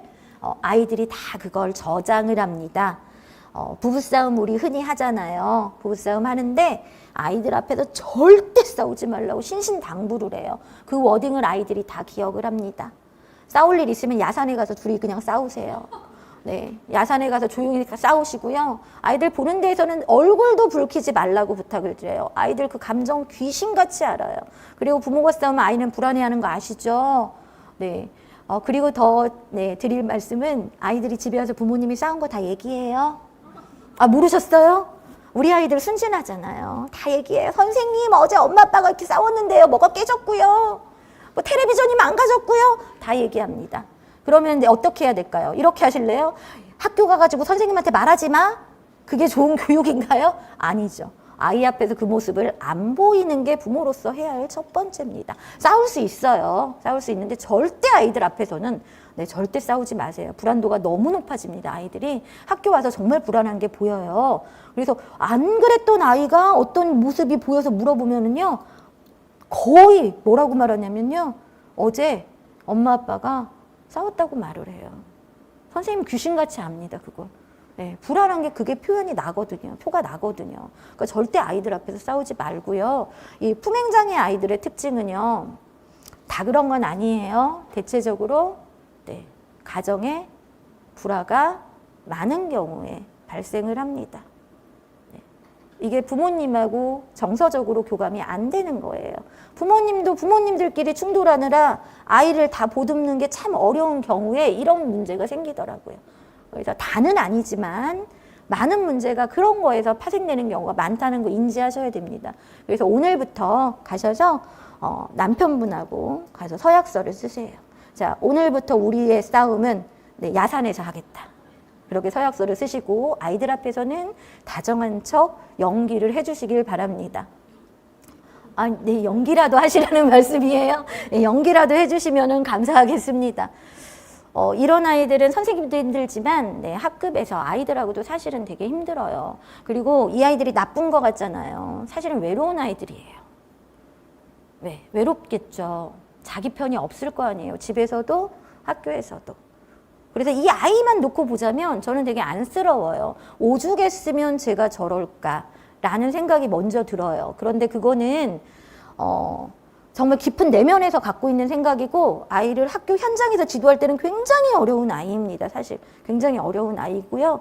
분노를 자아내잖아요. 일단 언어가 거칠기 때문에 거친 언어가 막 술술술 나오기 때문에 이 언어로 상처를 받기도 해요. 내면이 아니라는 거 알지만 사람이기 때문에 상처를 받기도 합니다. 자, 언어 지원 문제를 말씀드리려고 해요. 초등학교 1, 2학년 때 언어 지연을 겪는 경우가 상당히 많습니다. 꽤 많아요. 그러니까 한글을 늦게 떼거나 의사소통의 어려움을 겪는 아이들이 꽤 많거든요. 그런데 이게 제가 이제 작년에 4학년이었는데 저희 반에 사회적 관계 어려움을 겪는 아이가 3명 있었어요. 사회적 관계 어려움, 친구들하고 관계 형성이 어려운 아이가 3명 있었는데 이 3명의 공통점이 초등학교 1, 2학년 때 언어 지연을 겪었던 거예요. 추적을 해보니까. 네. 그 얘기를 제가 어떻게 알았을까요? 학부모 상담할 때 제가 물어봤어요, 어머님한테. 너무나 이상해서 얘네들은 왜 아이들하고 관계가 어려울까? 왜 얘는 이때 이렇게 말을 하지? 얘는 왜 이럴 때 이렇게 행동을 하지? 라는 게 이게 풀리지 않는 거예요. 이 아이들이 나쁜 아이들이 아니었거든요. 그러니까 저는 이해를 할 수가 없는 거죠. 그래서 상담 오셨을 때 조심스럽게 어머니 혹시 1, 2학년 때 얘기 좀 해주실래요? 라고 여쭤봤어요. 그랬더니 그냥 뭐 얘기를 해요. 아주 그냥 평범한 얘기. 그러니까 말하기 싫으신 거죠. 한글은 언제 뗐어요? 부터 시작해서 이제 추적해서 물어보니까 셋 다 언어 지연이 있어서 3명 중에 2명은 치료를 받았고요. 언어 치료를 받았고 1명은 치료는 안 받았는데 언어 지연이 있어서 어머님이 엄청 노력을 하신 케이스더라고요. 그런데 이게 왜 사회성 발달에 문제가 되느냐. 언어 지연이 되다 보면 그 나이 때에 해야 될 의사소통이 안 돼요. 의사소통이 안 된다는 얘기는 뭐가 형성이 안 된다는 얘기일까요? 관계 형성에 어려움이 있다는 거예요.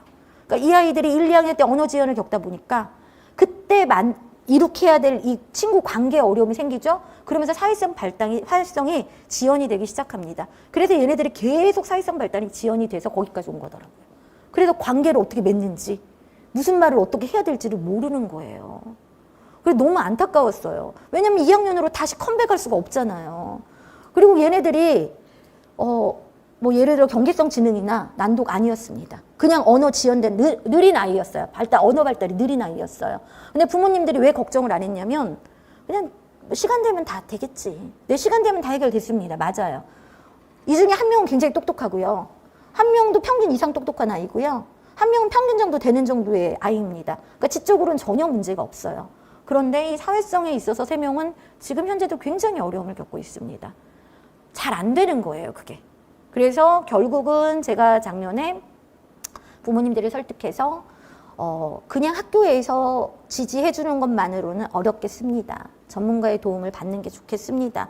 라고 말씀을 드려서 3명 중에 2명은 작년 겨울방학부터 이제 상담 치료를 시작했어요. 1명은 좀 더 두고 볼게요 라고 하셨어요. 선생님 얘가 올해 너무 좋아졌는데요. 맞아요. 너무 좋아진 거 맞아요. 좀 더 기다려보고 싶다고. 그래서 어머님이 양육의 책임자시니까 어머님이 책임지실 일입니다. 저도 잘 지켜보겠습니다 하고 이제 보는데 조금 늦은 감이 있습니다. 제가 늦은 감이 있다는 거는 개선이 안 됐다는 게 아니에요.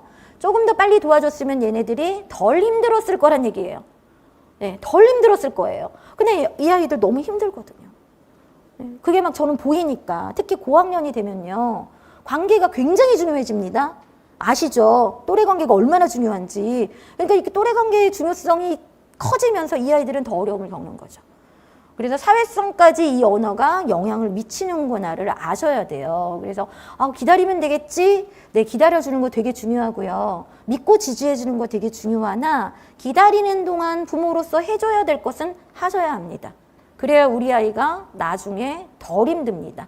예, 그냥 마냥 기다리는 것만이 정답은 아니더라고요. 우리 아이들을 보니까. 그래서 요 말씀을 드렸고요. 그 다음에 신체적 발달 지연도 있습니다. 이게 이제 소근육이라고 하죠. 소근육 발달이 유난히 더딘 아이들이 있어요. 가위질 잘 안 되고요. 아실 거예요. 연필 잡는 거 잘 안 됩니다. 예. 그래서 조작 활동이 초등학교 저학년은 되게 많아요. 오리고 붙이고 이런 거 되게 많거든요. 운동도 신체 활동이 많아요. 공으로 던지고 만지고 많은데 조작 활동이 많다 보는데 신체 활동 발달이 지연된 아이들은 조작 활동이 잘 안 되는 거죠. 그럼 뭐 기다려주면 당연히 개선이 되긴 하겠죠. 당연히 개선은 됩니다. 안 되는 게 아니에요. 그런데 어떤 어려움이 생기냐 봤더니 이 아이들이 커서 자존감이 낮아지더라고요. 네. 자기가 못한다고 생각하는 게 너무 많아지는 거죠. 나는 이것도 안 되고 얘는 이것도 잘하는데. 자존감하고 연결이 되고요. 이것도 사회성하고 연결이 돼요. 뭐냐면 특히 이제 남학생들 같은 경우는 운동 되게 좋아하잖아요. 그래서 운동을 잘하는 남자아이들 같은 경우는 설사 좀 다른 부분이 부족해도 자존감을 떨어뜨리지 않아요. 잘하는 게 있기 때문에. 근데 이게 왜 사회성도 되느냐? 신체적 발달이 안 되죠. 운동이 잘 될까요? 안 될까요? 안 되겠죠. 신체 활동이 많다 그랬잖아요. 그러다 보니까 이게 사회성하고도 연결이, 얘하고 같은 팀 하는 거를 반가워하지 않게 됩니다. 예, 반가워하지 않게 돼요. 근데 열심히 하면 괜찮은데 나태하게 한다고 생각할 수 있거든요. 그러니까 이게 다 연결이 돼요. 그래서 자, 4학년인데 줄넘기를 할 수 있어야 될까요? 하지 못해도 괜찮을까요? 할 수 있어야 되겠죠. 뭐 100개, 200개는 아니라도 10개 정도는 해야 되지 않을까요? 연속해서 한 10개는 넘어야 되지 않을까요? 그렇게 동의하시죠, 어머님들? 네. 4학년인데 줄넘기 1개를 못 넘는 아이도 있었어요. 정상인데. 네, 정상인데. 저는 걱정이 됐겠죠. 걱정이 되죠. 줄넘기가 뭐 대단한 건 아니지만 일반적인 아이의 성장에는 필요한 기능 중에 하나인 거잖아요. 이게 협응이 안 되는 거예요. 뛸 때 줄을 넘는 게 협응이 안 되는 거거든요. 근데 이제 저학년일 때는 이게 미숙할 수 있지만 4학년 정도 되면은 그건 좀 걱정스러운 부분이에요. 그러니까 만약에 우리 아이가 해봤는데 잘 안 돼. 그러면은 저는 부모님이 같이 해주셔야 된다고 말을 합니다. 왜냐하면 기본적인 기능이기 때문에. 그래서 꼭 어디 이렇게 운동 보내는 거 하지 마시고요. 부모님이 데리고 주말에 같이 운동해서 뭘 파악하셔야 되냐면 우리 아이 운동 기능이 지금 어느 정도인지 부모님이 아셔야 돼요. 부모님 학원에서 아는 게 중요한 게 아니에요. 내가 알아야지요. 줄넘기를 1학년 때부터 꾸준히 하세요. 그러면 1학년 때는 몇 개 넘었는데 2학년 때는 몇 개네 아이의 성장이 보이는 거죠. 예, 당연히 아이의 신체 발달을 체크할 수 있습니다. 그래서 저는 특히 초등학교 때는 부모님하고 많이 신체 활동을 하시라고 권해드려요. 주말에 아빠하고 나가서 배드민턴 치는 아이 건강하게 클까요? 안 클까요? 신체뿐만 아니라 정서적으로도 굉장히 안정적으로 큽니다. 정말 필요합니다. 부모님, 아빠하고 나가서 주말에 야구하는 아이 건강하게 큽니다. 네. 교육은 그런 거거든요. 뭘 가르치려고 하는 게 아니라요. 자연스럽게 아이가 배워가는 건데 부모와의 교감에서 가장 많이 배웁니다. 거기에서 가장 많이 배우기 때문에 그것들을 해주세요. 학원 어디 보내야 돼 이런 거 물어보지 마시고 네. 초등학교 때는 아이가 정서적으로 신체적으로 건강하게 자랄 수 있는 것들을 지시해 주는 게 가장 중요하고요. 그런 아이는 학교에서 어려움 겪지 않습니다. 네. 그렇게 키운 아이는 절대 어려움 겪지 않아요. 네. 내가 주말에 뭐 놀이공원 이런 데 안 가셔도 돼요. 그거 중요하지 않아요. 그냥 근처에 있는 공원 가서 신체 활동 해주시길 바랍니다. 정말 중요합니다. 그래서 줄넘기 꼭 하세요. 아이하고 같이 하시면 정말 좋다고 권해드립니다. 자, 완벽주의 부모님들을 위해서 여기 계신 분들은 제가 볼 때 완벽주의입니다. 그러니까 이 시간에 여기까지 오셨지요. 네, 아마 그러실 거라고 감히 네, 의심을 합니다. 자, 10번 중 5번만 잘해도 좋은 부모예요. 네, 실수했다고 자책하지 마세요. 10번 중 5번만 잘해도 잘하시고 있는 겁니다. 스스로한테 조금 후회지세요. 아까 제가 처음에 어떤 부모이신가요? 손 들라고 했을 때 잘하고 있어요. 3분 손 드셨거든요.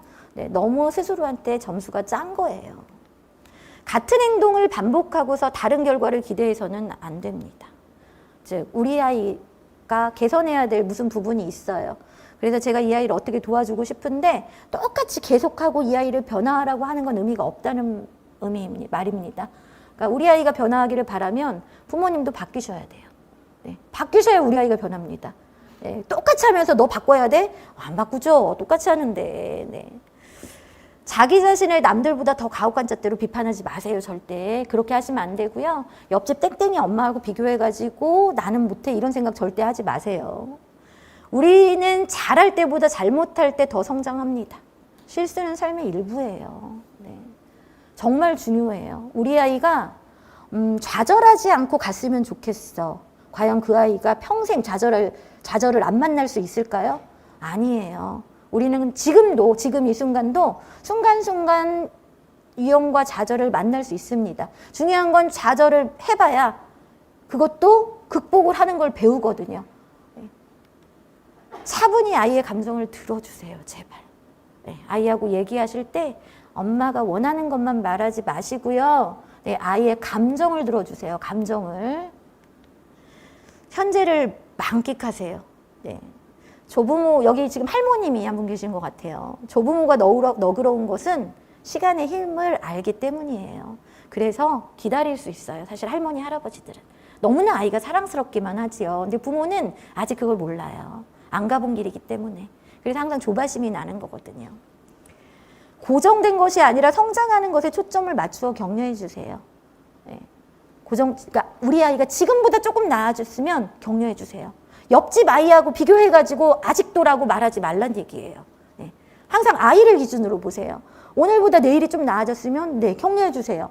옆집 아이 100점짜리 시험지 부러워하지 마시고 네, 그게 몇 점에서 출발했더라도 우리 아이의 성장이면은 격려해 주셔야 됩니다. 네, 완벽해지려고 하기보다는 네, 본인한테 좀 점수를 너그러이 주시고 네, 잊어버리지 마세요. 자, 여러분은 자녀에게 어떤 부모이고 싶으신가요? 좋은 부모가 되시려면 네, 자녀하고 소통을 꼭 하세요. 고학년 아이, 저는 이제 주로 고학년을 굉장히 많이 했습니다. 5656, 666 뭐 이렇게. 네, 중학년은 거의 안 해봤고요. 저학년하고 고학년을 많이 했는데 고학년 아이를 가르치면 좋은 점이 있어요. 네, 소통이 잘 됩니다. 얘기가 된다고 하지요. 그런데 이제 고학년 아이하고 얘기하다 보면은 저희 부모님들은 말이 안 통해요 하는 아이들이 있어요. 네. 말이 안 통한대요. 그러면은 이리 와봐. 어떤 말이 안 통하는데 이제 제가 들어보지요. 이렇게 말을 해도요, 본인 말을 안 듣는데요. 그러면은 가가지고 이렇게 한번 얘기를 해봐 라고 얘기를 해요. 그러니까 부모님들은 이미 답이 정해져 있어. 그래서 네가 이걸 들어야 돼 라고 강요하는 경우가 상당히 많고요. 그 강요는 사실 불안 때문에 오는 거거든요. 왠지 그렇게 해야 얘가 도움이 될 것 같아서. 소통을 꼭 하시고요. 특히 나중에 사춘기 되시면 진짜 소통이 안 되면은요, 정말 큰일 나십니다. 네, 큰일 나시고요. 사랑과 관심은요, 표현하지 않으면 모릅니다. 몰라요. 네. 부모니까 당연히 사랑하는 거 알겠지? 아닙니다. 아니에요. 끊임없이 사랑한다고 안아주시고 끊임없이 사랑한다고 말해주세요. 저는 아이들한테도 그렇게 가르쳐요. 너희 부모님 사랑하지? 네. 집에 가서 사랑한다고 말하고 표현하니? 안 한대요. 그럼 부모님도 몰라 라고 얘기해요. 몰라요. 말해야 돼요. 부부 사이에 말 안 하면 아나요? 몰라요. 부부 사이에도 말해야 돼요. 그래서 어떤 관계든지 말로 표현해야 아는 거기 때문에 먼저 표현하세요. 네, 항상 하는 말이죠. 좋은 모범이 되어주셔야 합니다. 그거 이상의 교육은 사실은 없습니다. 이 말은 사실 저도 좀 창피합니다. 네, 저는 좋은 모범이 못 되는 것 같아서. 그런데 이제 제가 강의할 때는 이렇게 말을 해요. 좋은 모범 사례가 되어주시고요. 자녀를 이해하려고 노력을 한번 해보세요. 이해 안 되는 부분이 많으실 거예요. 더 크면 더 많습니다. 고학년 되면요, 정말 이해 안 되는 거 많아지거든요. 네, 그래도 이해하려고 노력하세요. 이거 쉽지 않아요. 균형과 일관성을 유지하는 거 되게 어렵거든요. 왜냐면 힘드니까 화를 내게 돼요. 그러니까 똑같은 A의 행동을 했는데 어떨 때는 엄마가 넘어가 주는데 어떨 때는 막 화를 내. 아이는 헷갈리지요. 왜냐면 엄마도 사람이라서 이게 몸이 힘들 때는 마음도 힘들어가 되거든요. 그런데 일관적이지 않으면 특히 저학년일 때는요. 고학년들은요 좀 이해를 해요. 근데 저학년은요 일관성이 없으면 헷갈려 합니다. 특히 저학년 때는 더 조심하셔야 돼요.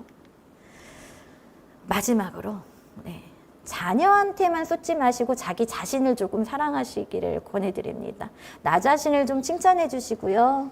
네, 나 자신한테 애썼다고 말해 주시고요. 여기 아버님 계신데 옆에 있는 아내한테 항상 고생한다고 고맙다고 말해주고 네, 서로 응원해 주면서 자녀를 기르신다면 우리 아이들 틀림없이 잘 자랄 거라고 생각을 합니다. 자, 교육 공동체가 뭘까요?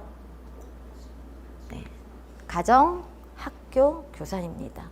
공동체 맞습니다. 네, 왜 공동체가 맞냐면 정말 여기는 단단한 공동체입니다. 가운데 뭐가 있으니까? 학생. 학생이 있으니까. 이 학생이 있기 때문에 이 공동체는 깨질 수가 없는 공동체예요. 우리한테는 목표가 있잖아요. 우리 아이들의 건강하고 행복한 성장이라는 목표가 있기 때문에 정말 단단한 공동체예요. 그러니까 신뢰하지 않으면 이 공동체가 깨지기 시작하면은 가운데 있는 아이들이 희생됩니다. 그게 가장 중요한 거라고 생각을 해요. 선생님들은요, 정말 아이들의 성장을 지지하고 응원을 해요. 도와주고 싶어 합니다. 정말이에요. 부모님은 더할 나위 없지요. 그러니까 그런 신뢰를 가지고 우리 아이의 성장을 위해서 같은 방향을 바라보고 가시면 우리 아이들이 건강하게 정말 잘 자랄 수 있을 거라고 생각을 합니다. 어쩌면은 처음에 이제 아이들 보내시고 담임 선생님 딱 봤을 때 뭐 인상이 무섭게 생겼어. 웃으시네요. 그러실 수 있습니다. 그런데 선생님들도 긴장이라는 거래요. 그래서 입학식 날 다소 긴장된 모습으로 마주하실 수 있다는 거 잊지 마셔야 돼요. 예, 그게 어머님들이 싫어해서가 아니라 누구나 긴장을 하는데 선생님들도 긴장을 한다는 거. 그래서 그게 경직된 모습으로 보일 수 있기 때문에 밖에서 오는 오해를 가지고 두려움으로 불안에 떨지 마세요. 그러지 않으셔도 됩니다. 정말 선생님들은 아이들의 성장을 지지합니다. 기본적으로. 그 표현의 방식이 다를 뿐이에요. 그러니까 그렇게 믿고 가시면 서로 오해할 일이 없어요. 네, 오해할 일이 없습니다. 그래서 이 교육 공동체가 건강하게 앞으로 어머님, 아버님의 자녀들이 1학년에서 6학년까지 자라는 동안 네, 좋은 공동체 안에서 우리 아이들이 사랑받으면서 네, 행복하게 자랐으면 좋겠습니다. 네, 행복하고 건강한 자녀 교육을 응원하겠습니다. 네. 네, 일단 여기까지 제가 준비한 내용이었고요. 부모님들께서 사전에 설문으로 질문하신 것들이 있어서 몇 가지만 답변 드리고 그 다음에 질의응답 잠깐 받을게요. 그 시간 생각해가지고 끝났거든요. 이런 질문 주셨습니다. 아이 마음을 단단하게 해줄 수 있는 방법을 알고 싶어요.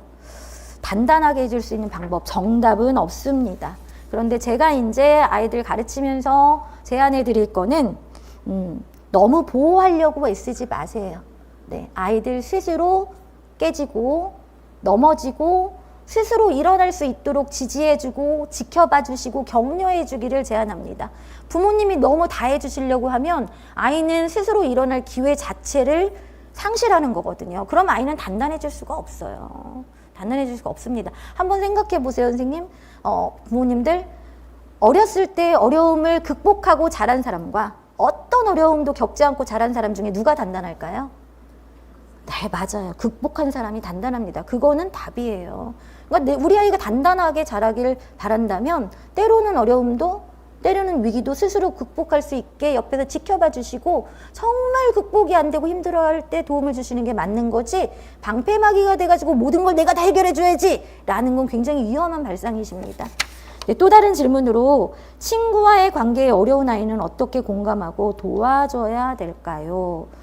이 관계에 어려움이 있는 경우는 두 가지예요. 아까 제가 말씀드렸던 소심한 아이일 경우가 있고요. 또 하나는 정말 어떻게 해야 될지 모르는 아이가 있어요. 그럼 소심한 아이는 어떻게 지지해줘야 되냐면 이 아이가 인정받을 수 있는 기회를 의도적으로 만들어줘야 돼요. 이 아이가 인정받을 수 있는 기회를. 예를 들어서 어떤 사례가 있냐면 이 아이가 유치원 때부터 너무너무 소심했던 아이고 자기 표현을 못하는 아이였어요. 그러다 보니까 이게 자존감도 너무 낮아지는 아이가 초등학교 들어왔거든요. 부모님이 걱정되죠. 학교에서는 더 힘들 것 같은데. 그러니까 부모님이 저한테 솔직하게 이 상황을 말씀을 해주셨어요. 사실은요, 선생님 유치원 때 이런 어려움이 있었고요. 저는 이런 걱정을 가지고 있어요. 라고 했을 때 저는 어떻게 했을까요? 이 아이가 자존감과 자신감을 가질 수 있는 맞춤형 프로젝트, 맞춤형 활동을 계획할 수 있습니다. 네, 이 아이를 위해서. 이 아이가 뭔가 세워지는 계기를 하기 위해서. 그래서 소통이 중요하다는 거예요. 가정에서도 그런 것들을 만들어 주셔야 되지만 이 아이는 학교에서 세워지려면 어쨌든 학교에서 인정받아야 되거든요. 그래서 소통하시면은 충분히 극복하실 수 있는 문제가 되고요. 근데 이제 방법을 모르는 아이 같은 경우 진짜 그거는 설명해 주셔야 됩니다. 이렇게 할 때는 이렇게 해. 당연히 아는 건 없습니다. 당연히 하는 건 없고요. 교육을 통해서 아이가 습득을 하는데 아이마다 그걸 자연스럽게 습득하는 아이가 있고 그걸 하나하나 단계별로 알려줘야 습득하는 아이가 있어요. 근데 알려줘야 습득하는 아이가 있는데 그냥 자연스럽게 알겠거니 하면 당연히 얘는 모르는 거죠. 그러니까 우리 아이를 정확하게 파악해서 지원해 주는 게 되게 중요하다는 말씀을 드립니다. 네, 여기까지가 질문이었고요. 혹시 아이 어려움에 대한 궁금증이나 네, 기타 질문 있으신가요? 없으신가요? 네, 어머니. 아이가 이제 자기가 원하는 말을 선생님이든 친구한테 자기 마음속에 있는 뭐가 있는지 막 하고자 하거나 갖고 싶거나 뭐 한 게 있는데 그걸 이렇게 표현하는 걸 어려워하고 그리고 친구가 뭐 하자고 했을 때 하기 싫은데 거절을 못해 하는데 이런 걸 어떻게 좀 도와주실까요? 아이가 집에 와서 그걸 힘들어 하니까 어머님이 아시는 거죠. 그 말을 그 힘들다고 말하니까요. 그럴 때도 있고 안 그럴 때도 있고 그러면은 그 아이가 그렇다는 걸 어머님이 짐작으로 아시는 건가요? 말했을 경우에는 이제 상황에 대해서 물어보다가 알게 됐는데 먼저 막 와서 얘기하는 스타일은 아니어가지고 네, 네. 근데 집에서 동생하고 있을 때도 보면은 동생한테 당하고 약간 그런 게 보여요. 자, 어머니 둘 중에 하나예요. 그 아이는 어머님 생각보다 그게 덜 힘들 수도 있습니다. 어머님의 걱정일 수도 있고요. 아니면 정말 힘들 수 있는데 이런 경우에 3월 달에 학교 가셔가지고 이런 상황을 담임선생님께 전달을 하세요. 네, 저희 아이가 이런 성향인데요, 선생님. 혹시 우리 아이가 그거를 표현 못하거나 할 때 선생님이 도와주실 수 있을까요? 라고 요청하셔도 되고요. 아니면 우리 아이가 그 부분 때문에 힘들어하는 게 발견되면은 저한테 연락을 해주실 수 있을까요? 라고 제안을 하셔요, 일단. 그래서 계속 소통해가면서 얘를 지원해줘야지 그게 이렇게 한다고 단번에 아이 성향이 바뀌지는 않아요. 네. 바뀌지는 않고 생각보다 어머님 자녀처럼 나의 표현을 못해가지고 스스로 힘든 아이들이 꽤 있습니다. 특히 여학생 같은 경우에.